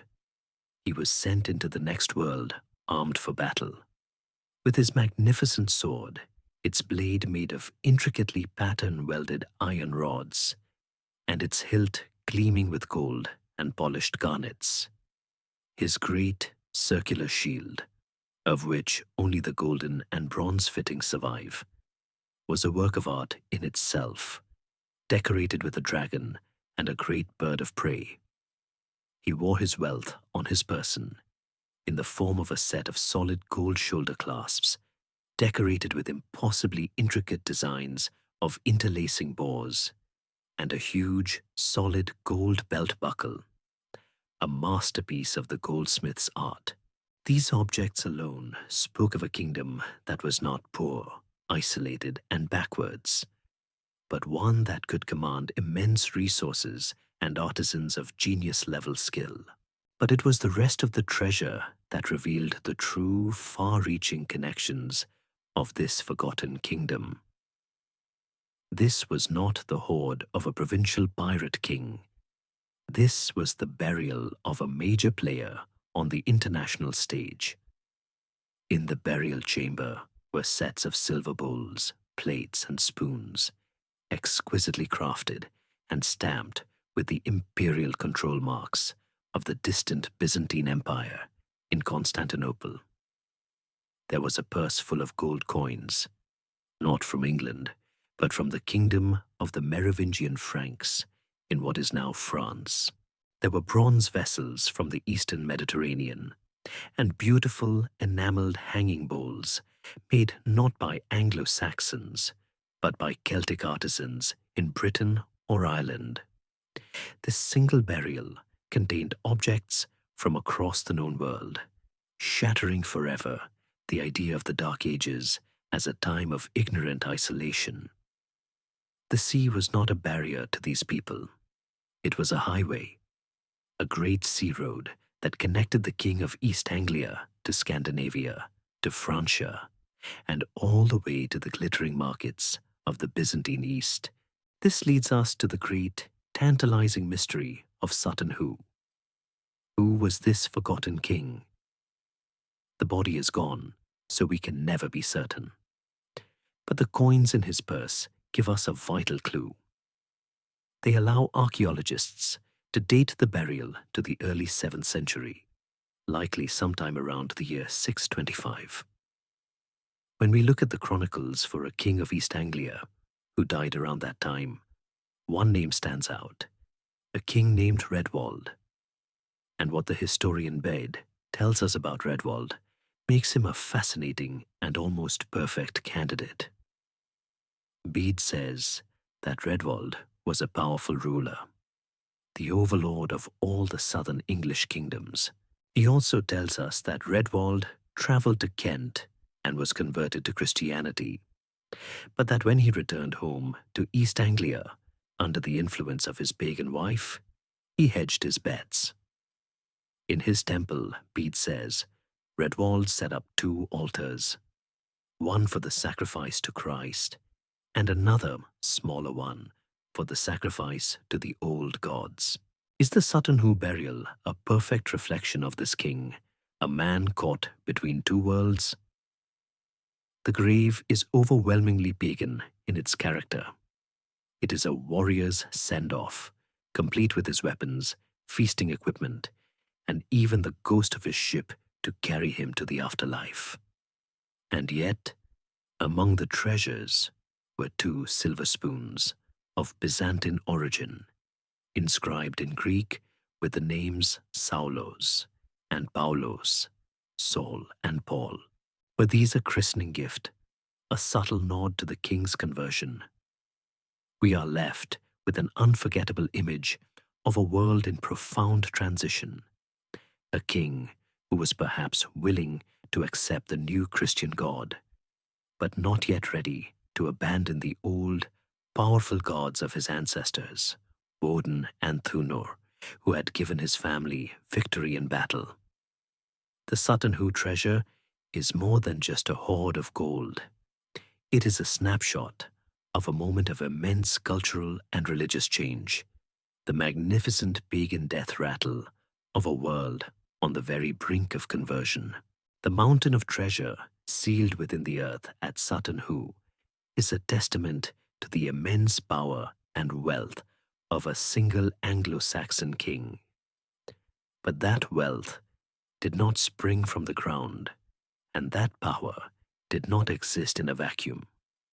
It was all built upon the broad and stoic shoulders of thousands of ordinary people, men and women whose lives were as far removed from the gold and garnets of the royal court as can be imagined. To truly understand this age, we must now leave the ghostly ship of the dead king on its lonely heath and travel down into the smoky, timber-built world of the living to explore the daily reality for the vast majority of people in Anglo-Saxon England. For the ordinary person, life was not a grand epic of kings and battles, but a slow, rhythmic cycle governed by the seasons and centered on the small patch of earth they called home. Most Anglo-Saxons were not city dwellers. The old Roman cities were largely abandoned, their stone buildings crumbling into ruins that were rumored to be haunted by giants. The population lived instead in small villages and isolated farmsteads, clusters of wooden buildings often set in a clearing carved from the vast ancient forests. At the heart of this society was a rigid yet deeply personal hierarchy. At the very top, of course, was the Sinning, the king.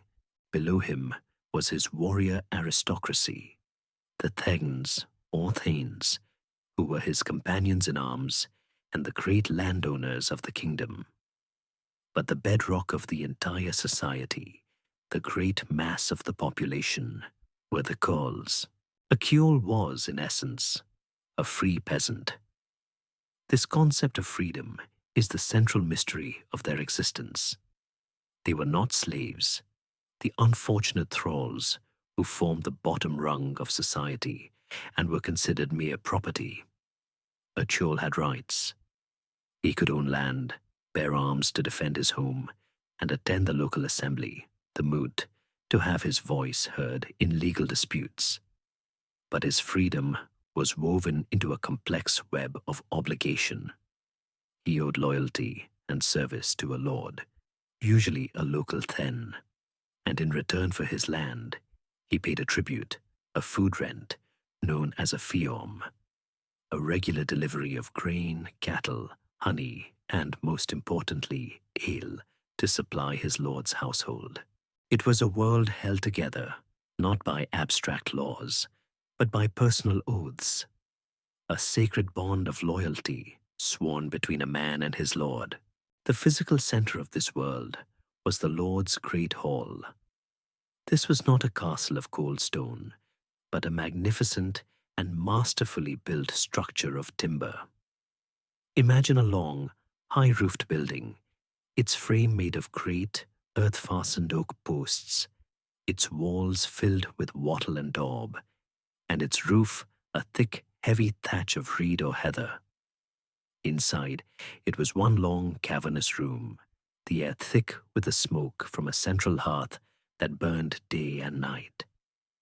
The floor was beaten earth, perhaps strewn with reeds, and along the walls were raised wooden benches where the Lord's warriors, his hearth companions, would eat and sleep. This single building was the heart of the entire community. It was the feast hall, the court of law, the administrative center, and the fortress, a place of refuge for the whole village in times of danger. The poems of the age, like Beowulf, speak of the mead hall joy, painting a picture of these halls as places of light, laughter, poetry, and song.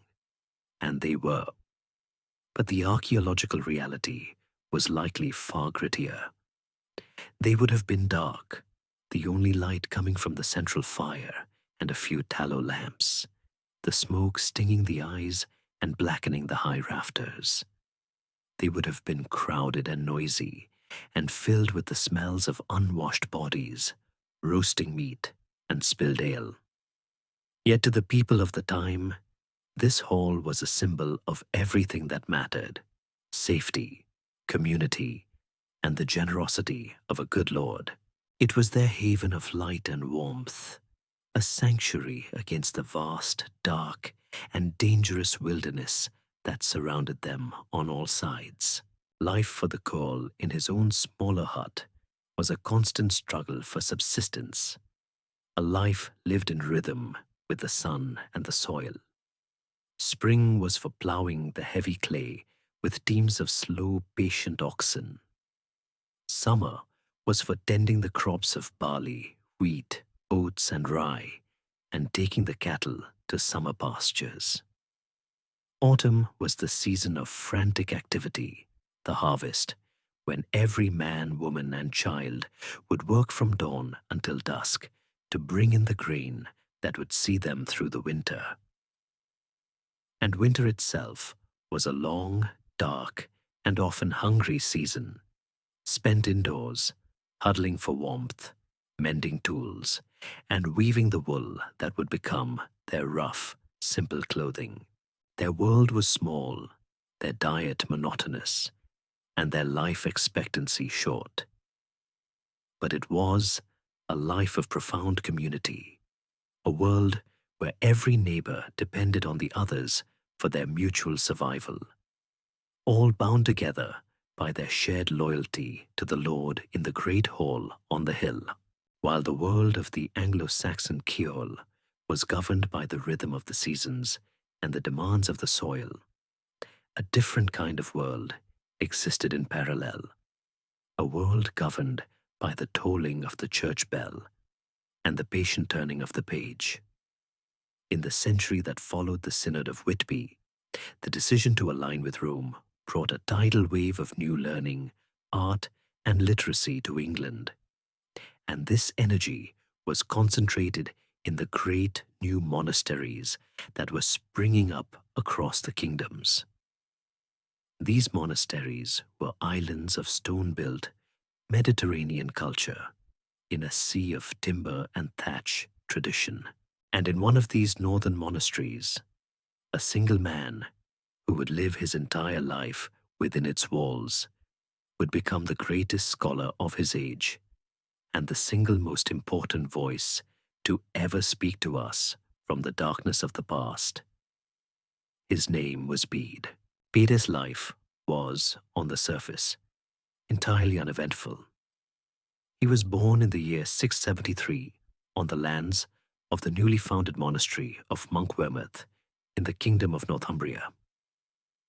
At the age of 7, he was given to the monastery as an oblate, a child dedicated to God, and he would spend the next 60 years in that house and its twin foundation at Jarrow, just a few miles away.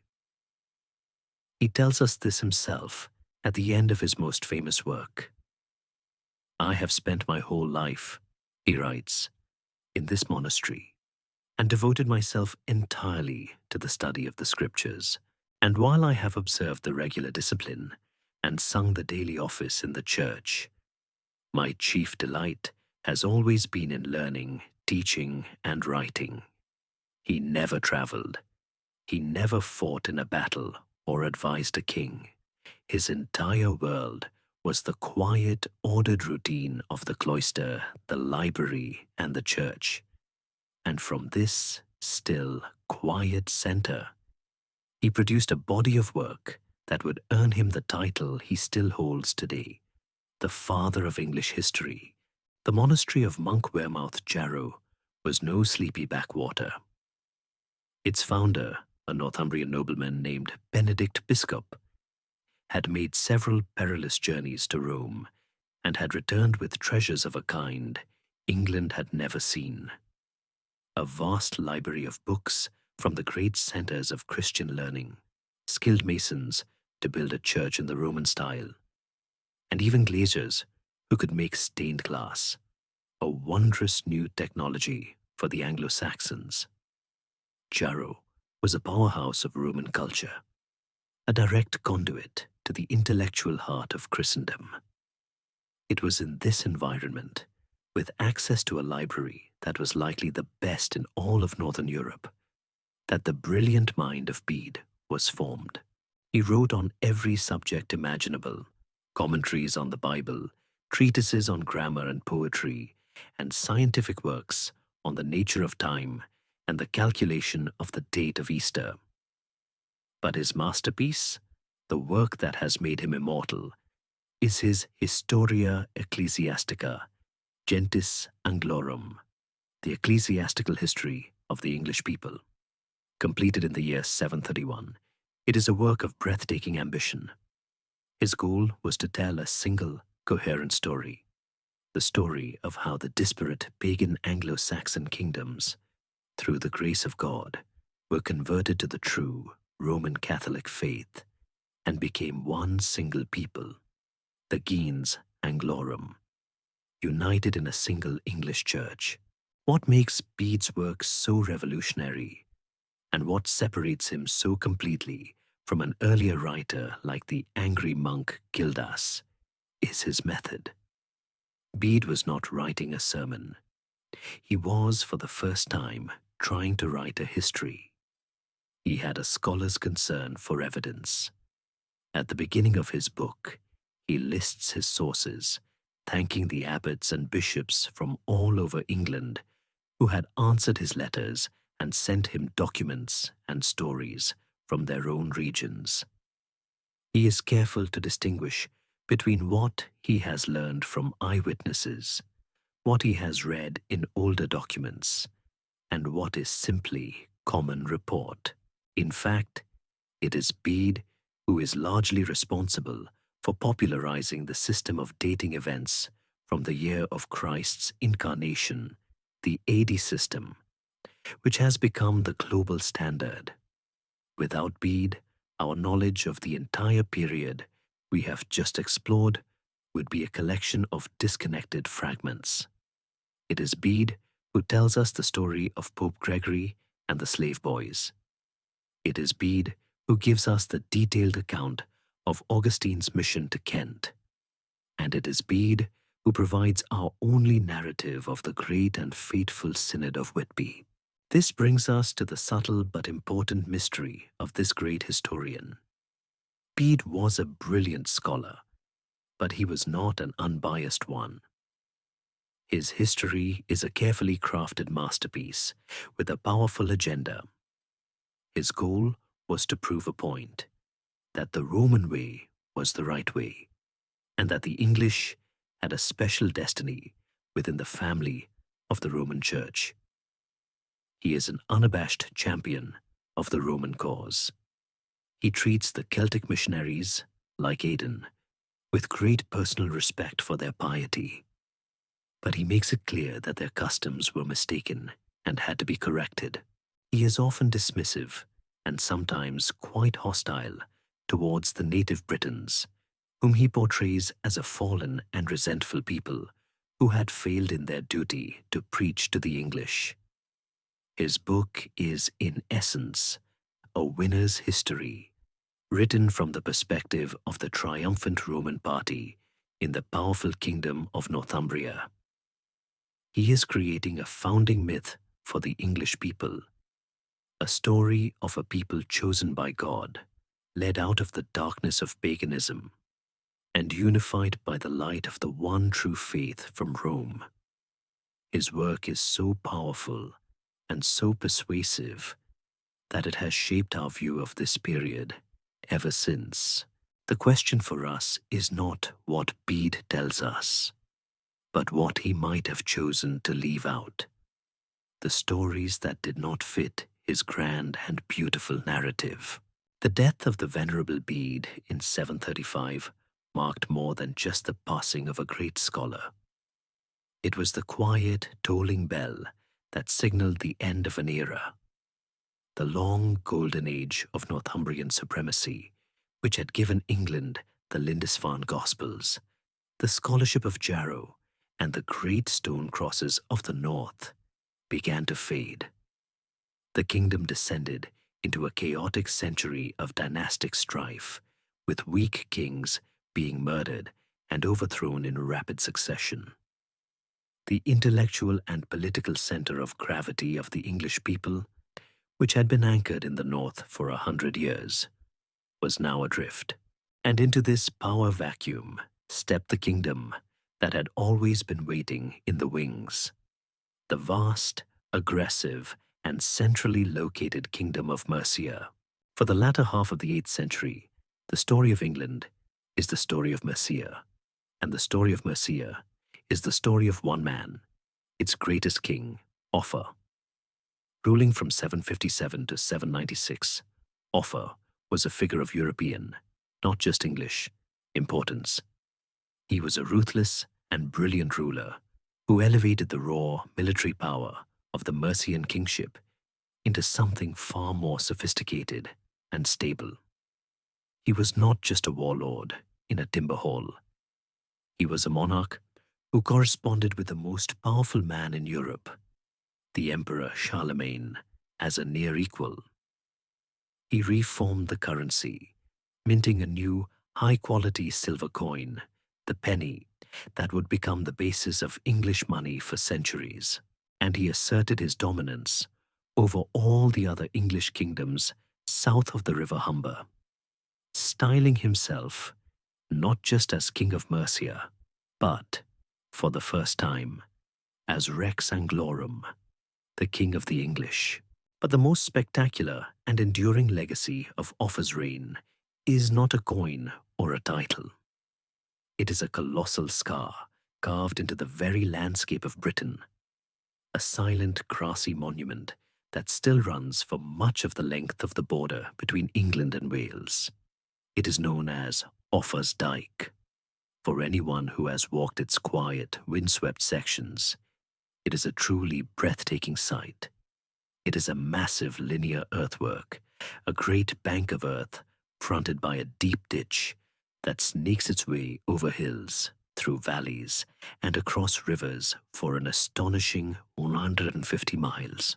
It was, without question, the most ambitious construction project in Britain since the Romans had built Hadrian's Wall over 500 years earlier. The sheer scale of the undertaking is difficult to comprehend. It would have required a massive, coordinated workforce.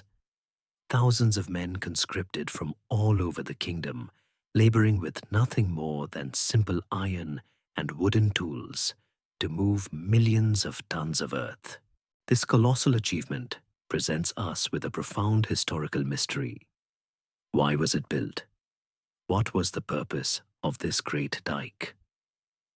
The traditional answer, the one that seems most obvious, is that it was a defensive barrier. For centuries, the Mercian frontier with the Brittonic kingdoms of Wales, most notably the powerful kingdom of Powys, had been a violent and unstable one, a landscape of constant cattle raids and retaliatory attacks. The dike, in this view, was a military wall, a Mercian Hadrian's Wall, designed to keep the troublesome Welsh out of Mercian lands for good. But as archaeologists have studied the dike more closely, this simple military explanation has begun to look less and less likely. For one thing, the dike is not always built in the most defensible locations. It often runs along the slopes of hills, rather than on their crests, and it has numerous unexplained gaps. More importantly, the Great Ditch is consistently on the western, or Welsh, side of the rampart. This means that it was built by merchants standing in what would become England, looking out over Wales. It presents a formidable face to the west, but it would have been very difficult to defend from the top of the bank itself. So if it was not purely a wall, what was it? A more modern hypothesis is that the dike was less a military barrier and more a political statement, a mutually recognized and agreed upon border. It may have been the product not just of war, but of diplomacy. Imagine it as a definitive line in the sand, a way for Offa to say to the Welsh kings, "Let us end this constant draining cycle of raiding. Everything on your side of this line is yours.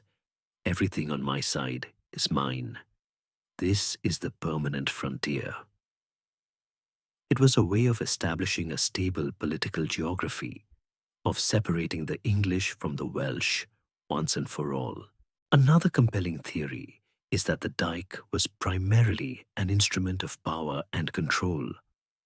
It was a demonstration of Offa's incredible ability to command the manpower and resources of his kingdom, a project designed to awe both his subjects and his enemies. But it may also have had a practical economic purpose. By funneling all cross-border traffic through a few heavily guarded gates, Offa could control the movement of people, goods, and livestock, levying profitable taxes and tolls on the trade that flowed between the two peoples.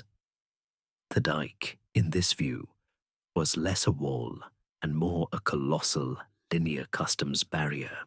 The truth is likely a combination of all these things. It was a deterrent to large-scale raiding. It was a clear demarcation of a political frontier, and it was an unforgettable symbol of Mercian power.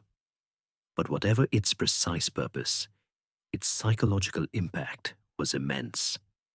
The dike did not just create a border on the ground, it helped to solidify a border in the minds of the people. It gave a physical, tangible reality to the division between the English and the Welsh, cementing their separate identities in a way that no battle or treaty ever could. It is the lasting monument of the greatest English king before Alfred, a silent green ribbon winding across the landscape, a testament to a forgotten empire, and the permanent line its king drew in the earth. The great dike that Offa built was more than a border. It was the high watermark of Mercian power. Kings like Offa, who forge empires through the sheer force of their will and personality, are often impossible acts to follow. After his death in 796, the Mercian supremacy that had seemed so absolute began to fray at the edges. His successors lacked his political skill and military genius, and the empire he had built, a vast territory held together by tribute and the threat of force, began to crumble. The subject kingdoms of the south, Kent, Sussex, Essex, and East Anglia, who had chafed for decades under the heavy hand of Mercian overlordship, began to sense an opportunity. The political landscape of England, which had been dominated by a single superpower for half a century, was about to be violently reshaped. While Mercia's strength was waning, another kingdom had been quietly and patiently growing in power, biding its time. This was the southern kingdom of Wessex, the land of the West Saxons. For centuries, Wessex had been a tough, gritty frontier kingdom, while Northumbria had been focused on its scholars and Mercia on dominating its English neighbors.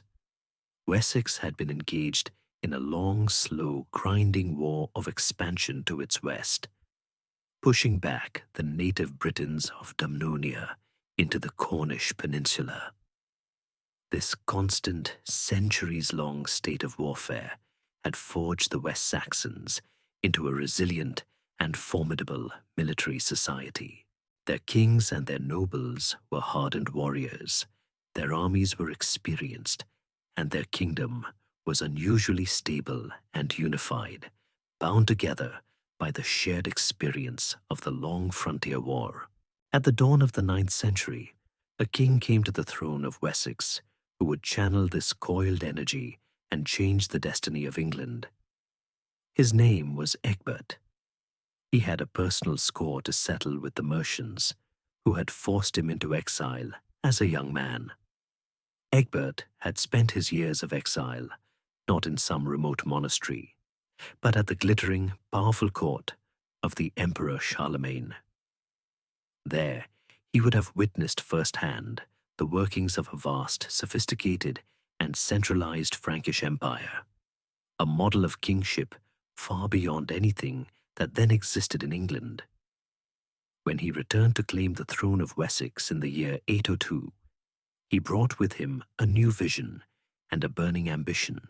For the first 2 decades of his reign, Egbert consolidated his power, continuing the war against the Cornish Britons and strengthening his kingdom. He watched as Mercia, under a series of weaker kings, struggled to maintain its grip on the south. Then, in the year 825, the moment came. The new king of Mercia, Beornwulf, led a huge army south to crush the rising power of Wessex once and for all. At a place called Ellendon, thought to be near modern Swindon, the 2 greatest armies in England met in a battle that would decide the fate of the Heptarchy. The Battle of Ellendon was, according to the chronicler, a cruel and hugely bloody slaughter. It was a titanic clash of shield walls, a brutal close-quarters fight that would have lasted for hours, a terrifying din of shouting men, the clash of swords on shields, and the thud of spears into flesh and wood. But when the sun began to set on that bloody field, it was the golden dragon banner of Wessex that was still flying. The Mercian army was not just defeated, it was shattered. The myth of Mercian invincibility was broken forever, and with it, their empire collapsed like a house of cards. This brings us to a fascinating historical mystery. Why did Wessex win? On paper, Mercia was the larger, wealthier, and more populous kingdom. What gave the West Saxons their decisive edge? The leadership of Egbert, a man who had learned statecraft at the court of Charlemagne, was surely a factor. But the more likely hypothesis is that Wessex had simply become the tougher and more efficient military machine. While the Mercians had perhaps grown complacent in their role as overlords, the West Saxons had never stopped fighting. Their long war on the Celtic frontier had kept them sharp, disciplined, and unified. They were, to use a modern metaphor, the hungry, lean challenger who finally unseated the complacent heavyweight champion. The victory at Ellendon triggered a political earthquake. In the immediate aftermath, Egbert sent his son with an army into Kent, which promptly overthrew its Mercian-backed king and submitted to Wessex. The neighboring kingdoms of Sussex and Essex quickly followed suit. Even the once mighty kingdom of East Anglia, seeing its chance, rose up in rebellion, killed the Mercian king, and appealed to Egbert for protection. In a few short months, the entire Mercian Empire south of the Thames had dissolved, and all the kingdoms had submitted to the authority of Wessex. The balance of power in England had shifted, decisively and permanently, to the south. Egbert's triumph was so complete that for a brief period he was recognized as the Bretwalda, the Briton ruler, a title given to the handful of Anglo-Saxon kings who had achieved overlordship of all the other kingdoms. It seemed for a moment that the long chaotic story of the Heptarchy was finally reaching its conclusion. The age of many kingdoms was over, and the age of a single unified England, led by the kings of Wessex, was about to begin. But as the 9th century dawned, a new and terrible shadow was beginning to fall upon the shores of this newly dominant kingdom. While Egbert had been busy conquering Mercia, a new enemy had appeared in the English Channel, a foe more terrifying and relentless than any the Anglo-Saxons had ever faced. The age of internal English conflict was ending, but a new and altogether more desperate struggle for survival was just beginning. In the years following the Battle of London, a deceptive and fragile calm settled over the English kingdoms. With Wessex now the undisputed master, the long and bloody rivalries of the Heptarchy seemed to be finally fading into the past, the prelude to the birth of a single unified English nation. But while the kings and their nobles were focused on this great internal power struggle, a few scattered and deeply disturbing incidents had begun to occur on the coasts. Events that were so strange and unprecedented that no one yet understood what they meant. The Anglo-Saxon Chronicle, that great year-by-year record of the age, notes one such event in the year 789. 3 strange black ships made landfall at Portland in Dorset. The local king's reeve, a man named Bedehard, rode down to the shore, assuming they were merchants, and ordered them to be brought to the royal estate. For his trouble, he and his men were immediately cut down and killed. It was a brutal and baffling act of violence, a prelude to the storm that was about to break. The storm arrived on the 8th of June in the year 793, and it struck not a fortified town or a royal estate, but the holiest and most sacred place in the entire kingdom of Northumbria, the monastery of Lindisfarne. You will remember Lindisfarne, the holy island, the gentle place of St. Aidan, the cradle of northern English Christianity. By the end of the 8th century, it was a place of immense spiritual power and fabulous wealth. It was home to the sacred relics of St. Cuthbert, one of the most beloved saints of the English Church. Its scriptorium had produced masterpieces of world art, like the Lindisfarne Gospels. It was a place of prayer, scholarship, and profound peace, an undefended island sanctuary filled with treasures of gold, silver, and jewel-encrusted gospel books. It was, in short, the perfect target. On that terrible June day, the monks who were chanting their psalms and the scribes who were hunched over their manuscripts looked up and saw a sight from a nightmare. Approaching from the sea were the dragon ships, the Viking longships, their terrifying carved prows seeming to snarl at the shore, their brightly painted shields lining their sides. These were the Norsemen, the Vikings, and they fell upon the holy island like, in the words of a later chronicler, a pack of ravening wolves. The shock and the horror of what followed sent a tremor through the whole of Christendom. The pagan warriors stormed the church, slaughtered the monks who stood in their way, desecrated the altars, and plundered every last ounce of treasure. They smashed open the reliquaries, stole the golden chalices, and took some of the younger monks away in chains to be sold as slaves.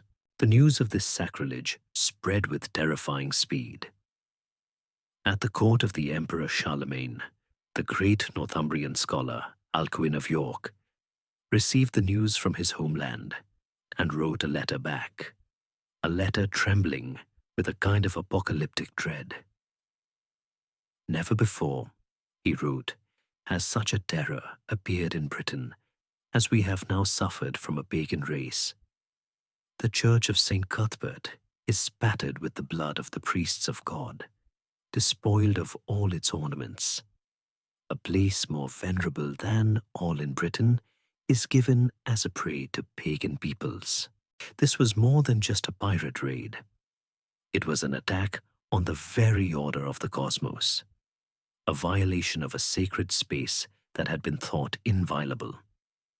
God's own house had been ransacked by heathens, and no one had been able to stop them.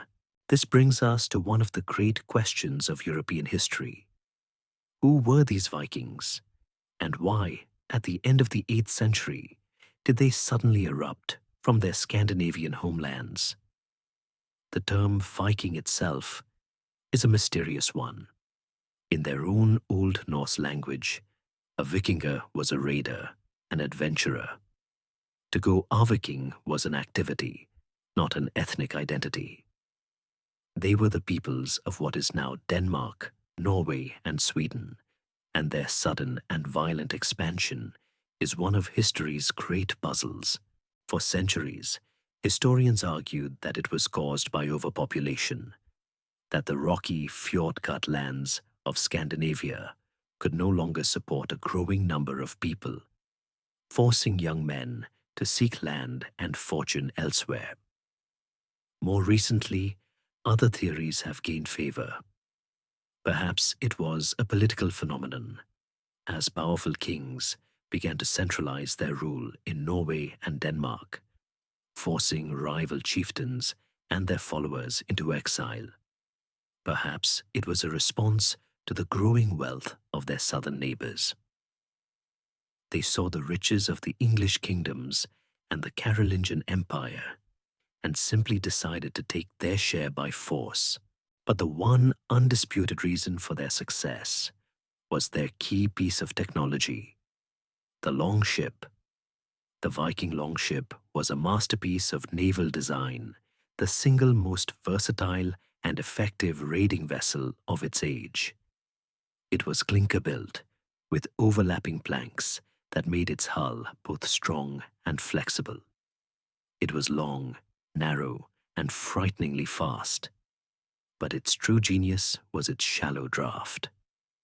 A longship could not only cross the wild and stormy waters of the North Sea, but it could also sail up shallow rivers and estuaries, allowing the Vikings to strike deep into the heart of a kingdom, far from the coastal defenses. And because it was double-ended, it could reverse direction without having to turn around, making it perfect for lightning-fast raids. The longship gave the Vikings an unprecedented strategic mobility. They could appear as if from nowhere, strike without warning, and vanish back into the sea before any defending army could be mustered against them. The raid on Lindisfarne in 793 was not the beginning of the Viking Age, but it was the moment that the English, and indeed all of Europe, woke up to the true nature of this new and terrifying threat. The age of the heptarchy, of the English kingdoms fighting amongst themselves for supremacy, was over. A new and far more desperate age had begun, an age of survival against a relentless, seemingly unstoppable enemy from the sea. The shocking raid on Lindisfarne was not a singular event. It was the violent opening chord of a dreadful new symphony. For the next 70 years, the terror from the sea became a grim and predictable feature of English life. The summers were the Viking season. With the first favorable winds of spring, the dragon ships would appear on the horizon, and coastal communities would live in a state of constant low-grade fear. The English kingdoms did their best to adapt. Watchtowers were built, local militias, known as the Fyrd, were mustered to defend their shores, but they were always on the defensive. The Vikings, with their mastery of the sea and the unparalleled mobility of their longships, always held the initiative.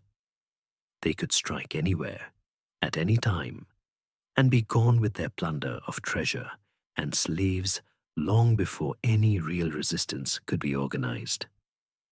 It was a long and draining war of 1,000 cuts. Then, in the autumn of the year 865, everything changed. The very nature of the war was about to escalate in a way that no one in England could have possibly imagined.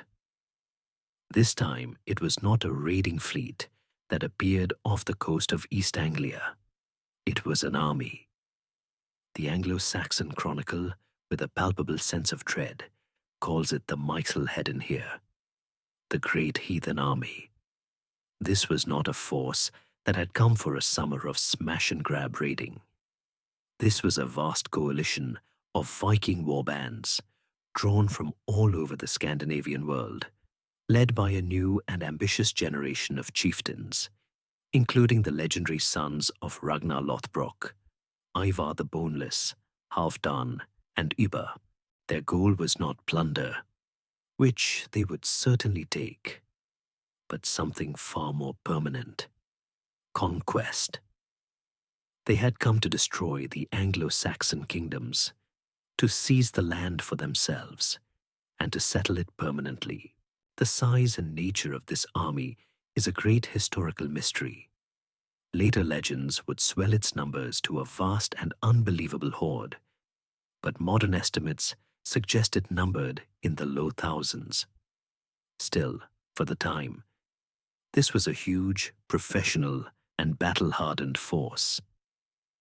The word great may not have referred just to its size, but to its terrifying effectiveness, and the unprecedented fact that it did not go home for the winter.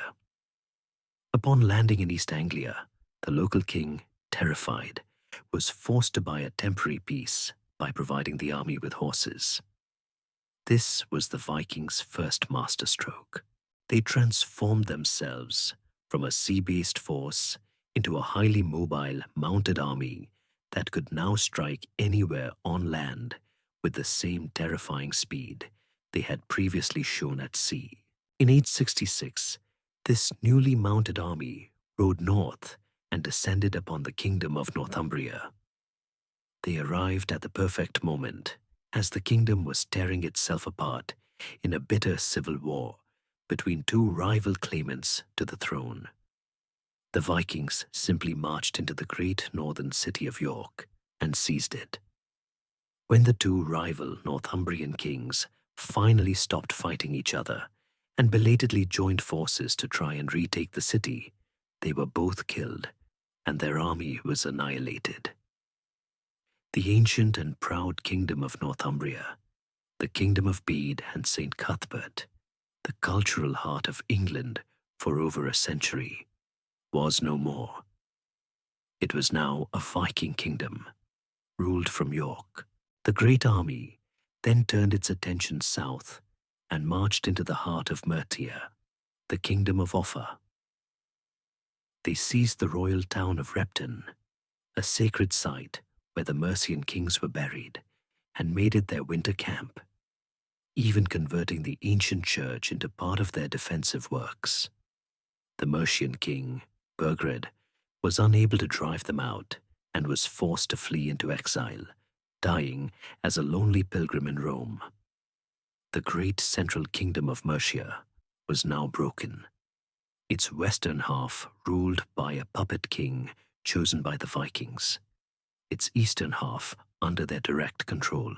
Finally, in 869, the army returned to East Anglia, the kingdom where they had first landed, to finish what they had started.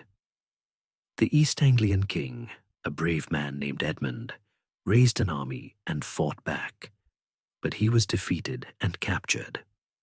According to the legend that grew up around his death, the Viking leaders offered him his life if he would renounce Christ and rule under them as a vassal.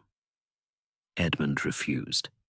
Enraged, they tied him to a tree, scourged him, and then used him for target practice, riddling his body with so many arrows that a later writer said he looked like a hedgehog.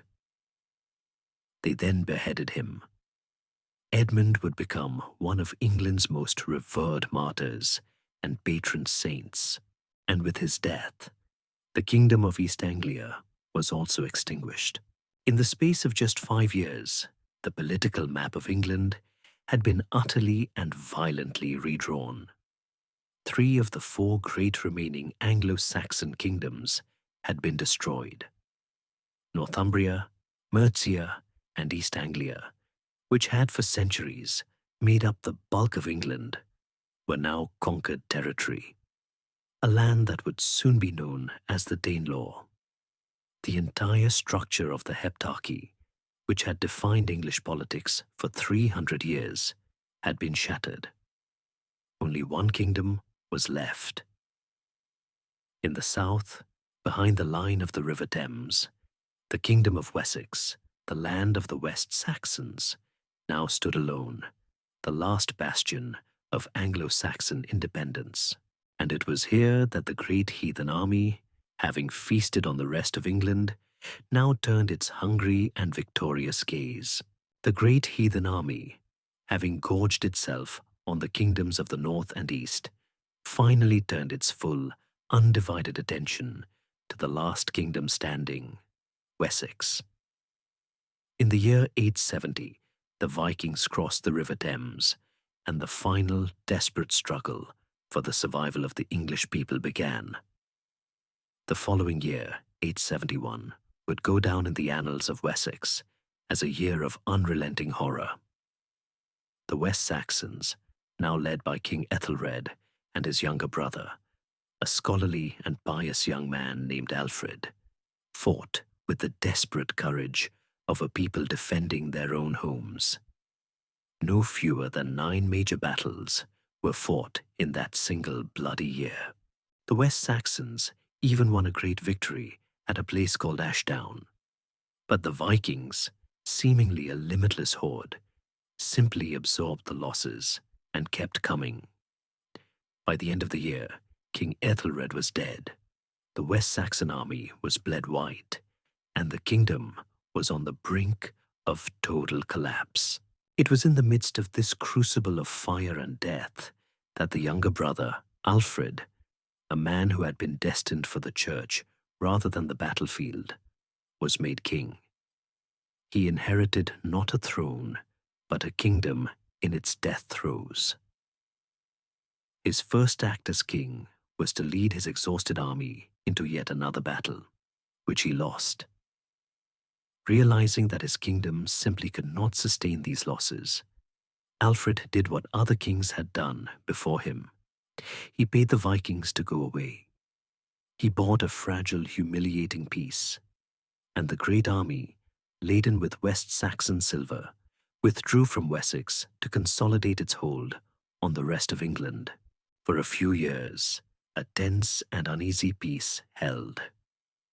Alfred used this precious time to rebuild his shattered kingdom's defenses. But in January of 878, the Vikings, now under the command of a cunning leader named Guthrum, did something that no one expected.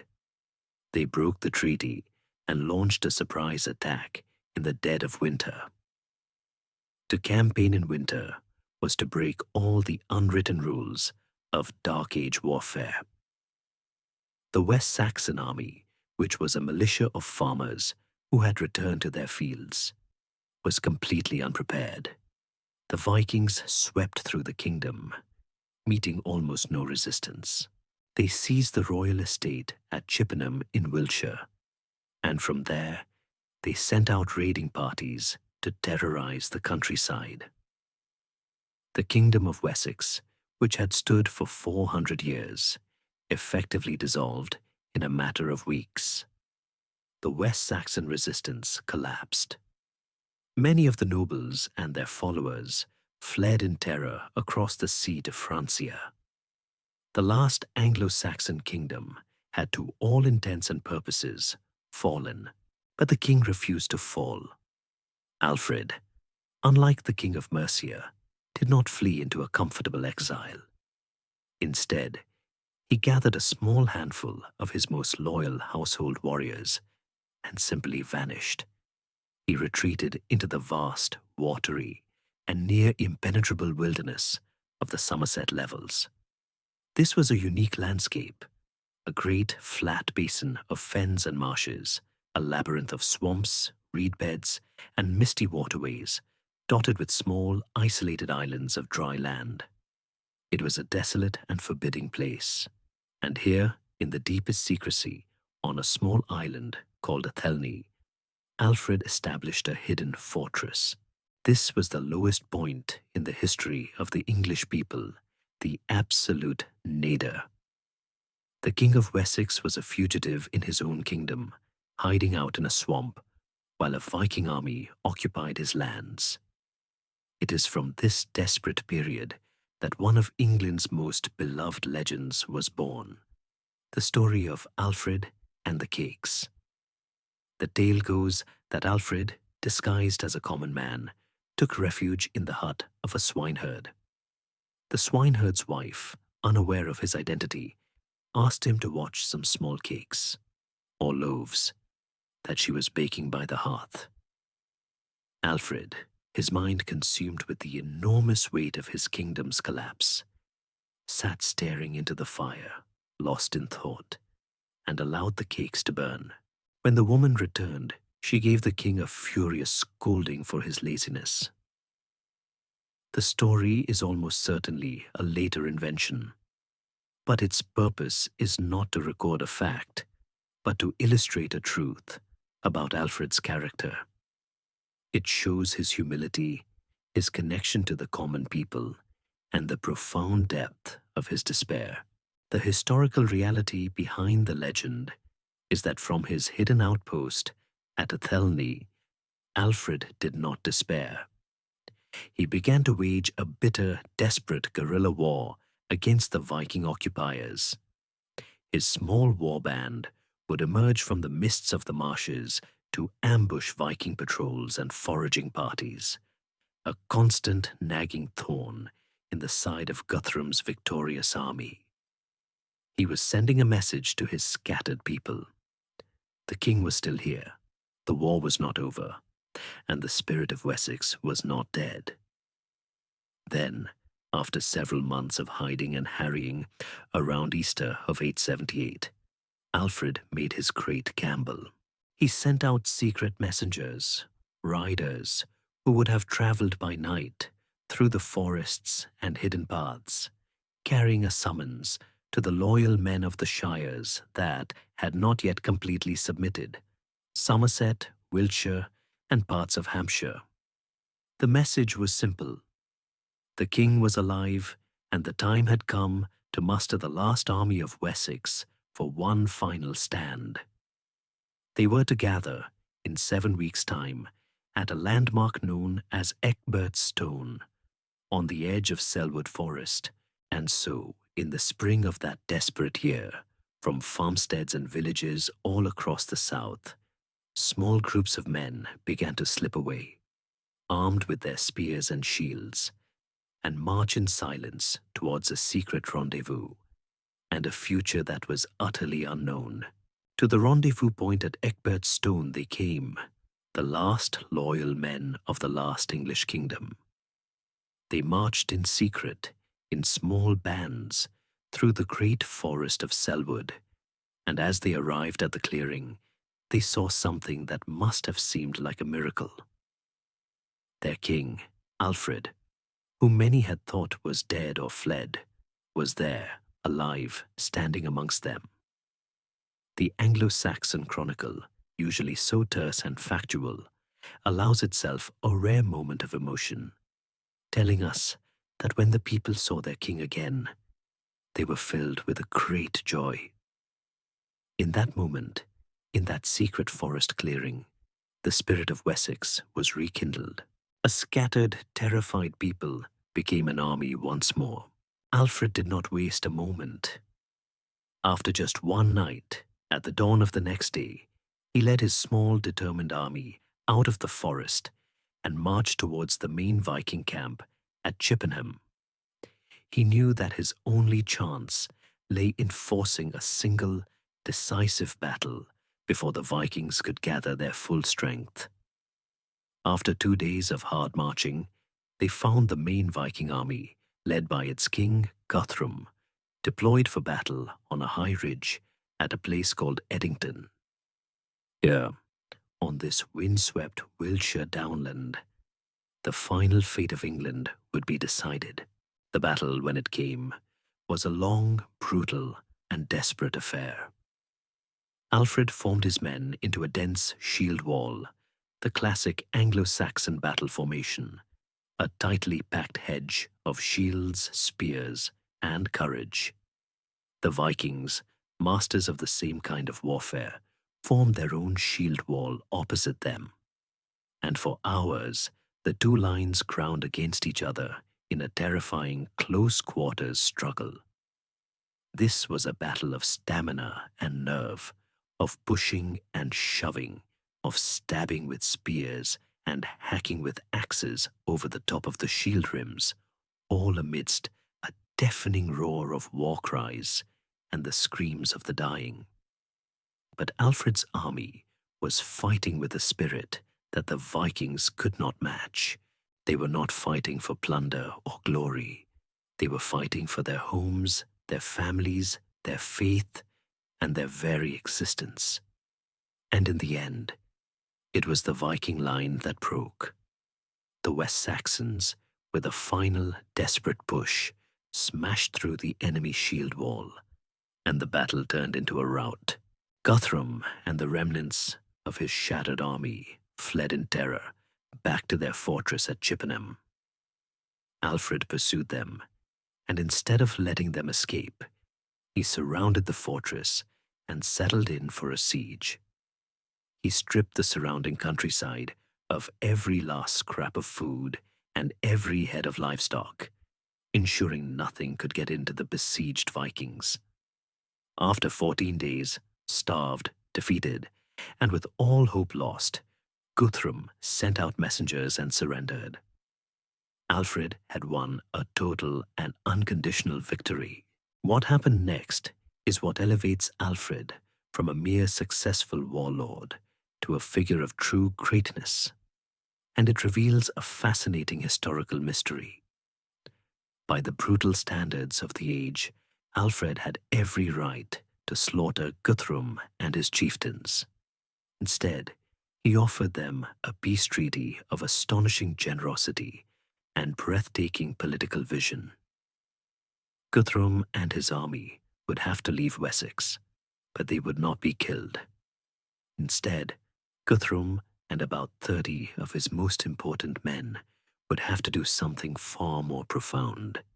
They would have to accept baptism and become Christians, and to seal the deal, in an act of brilliant political theatre, Alfred himself would stand as Guthrum's godfather. A few weeks later, this strange and solemn ceremony took place. The Viking warlord, Guthrum, the man who had brought England to its knees, was baptized into the Christian faith, and he took a new English Christian name, Athelstan. Why did Alfred do this? The hypothesis is that this was an act of profound and pragmatic statesmanship. Alfred knew that he could not kill all the Vikings in England. There were too many of them, and they were too deeply settled in the north and the east. His goal was not annihilation, which was impossible, but a lasting peace. By forcing Guthrum to become a Christian, Alfred was binding his enemy to him with the most sacred oath imaginable. He was turning a pagan destroyer into a fellow Christian king, a man with whom he could now have a stable, diplomatic relationship, a man who had a new and solemn obligation to keep the peace. This baptism was followed by a more formal treaty, which partitioned the entire country. A border was drawn, running roughly along the old Roman road of Watling Street, from the mouth of the River Thames, up through the Midlands to Chester. To the south and west of this line was to be Anglo-Saxon England, ruled by Alfred. To the north and east was to be the territory of the Vikings, a land that would become known as the Danelaw. This was a vast territory, encompassing all of what had once been Northumbria, East Anglia, and half of Mercia. where Danish, not English, law would hold sway, and where the Viking army could finally settle the land they had come to conquer. In saving his own kingdom, Alfred had been forced to formally accept the division of England. The war for survival was over, but it ended in a kind of stalemate. The Vikings were no longer an invading army, but neighbors. Their presence in England was now legitimized by treaty. But from the ashes of this terrible war, a new and more resilient England had been born, and a new kind of English king had been forged in the fires of defeat. The peace that Alfred won on the field at Edington was the beginning, not the end, of his life's great work. In the years that followed the treaty with Guthrum, he turned from a desperate warlord into one of the most brilliant and enlightened kings of the entire medieval period. He knew that, to prevent another catastrophe, he could not simply rely on a single victory. He had to remake his entire kingdom. He began a profound and systematic reform, reorganizing his army so that half his men were always in the field, while the other half tended their farms. He built a network of over 30 fortified towns, known as burhs, across his kingdom, ensuring that no farmer was ever more than a day's march from a place of safety. And most remarkably for a warrior king, he lamented the decay of learning that the wars had caused, and he personally spearheaded a revival of education, translating great works of Latin philosophy and history into Old English, so that his people could once again have access to wisdom. Alfred the Great saved Anglo-Saxon England from annihilation, but he did not create the Kingdom of England. That monumental task would be left to his children and to his grandson. When Alfred died, he was succeeded by his son, Edward the Elder, and by his formidable daughter, Ethelfled. Ethelfled had been married to the Lord of Mercia, and after his death, she ruled the kingdom in her own right, with the title Lady of the Mercians. She was a brilliant military strategist and a revered leader, a true warrior queen. Together, this brother and sister duo began the great project that Alfred had made possible, the reconquest of the Danelaw. They worked in a coordinated, two-pronged pincer movement. From the south, Edward would push into the Danish Midlands, while from the west, Ethelfled would advance with her Mercian army. They did not rely on pitched battles. Instead, they pursued a slow, grinding, and inexorable strategy of advance and consolidation. Building a new burh to secure each piece of territory they conquered before moving on to the next. By the time of their deaths, they had pushed the frontier far to the north, reclaiming all of England south of the River Humber. The man who would inherit this legacy and complete the mission was Edward's son, and Ethelfled's nephew, a king named Athelstan. He came to the throne in 925, and he was perhaps the greatest of all the Anglo-Saxon kings, a man whose colossal achievements have often been unfairly overshadowed by the fame of his grandfather, Alfred. Athelstan was a masterful diplomat whose sisters were married into the greatest royal houses of Europe. He was a pious Christian and a great lawgiver, and he was a relentless and brilliant military commander. He saw the piecemeal reconquest of his father and aunt not as the end, but as the prelude to the final unifying act. In the year 927, Athelstan marched his army north into the last and most powerful of the Viking kingdoms, the Norse kingdom of York. He met with little resistance, conquering the great city, and for the first time, a single king, an Anglo-Saxon king, ruled over all the lands that we now call England. The The rulers of the Scots and the Welsh also submitted to his overlordship.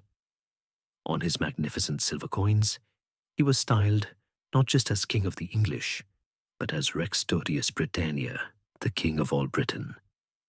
The dream of a unified kingdom was finally a reality, but this new kingdom would face one final cataclysmic test.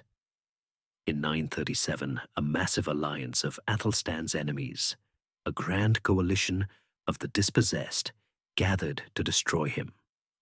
The Norse Gaelic King of Dublin, the King of Scots, and the King of the Strathclyde Britons all joined forces, sailing a huge fleet into the Humber estuary to invade the north of England. Athelstan gathered the armies from all his new domains, Anglo-Saxon and Danish alike, and marched to meet them. At a place whose exact location is now a great historical mystery, a place called Brunanburh, the fate of the newly forged Kingdom of England was decided in one of the largest and bloodiest battles of the entire Dark Ages. The battle raged all day, a terrible slaughter that was immortalized in a triumphant savage poem in the Anglo-Saxon Chronicle. But when the fighting was done, Athelstan and the English had won a devastating victory. The Grand Alliance was annihilated.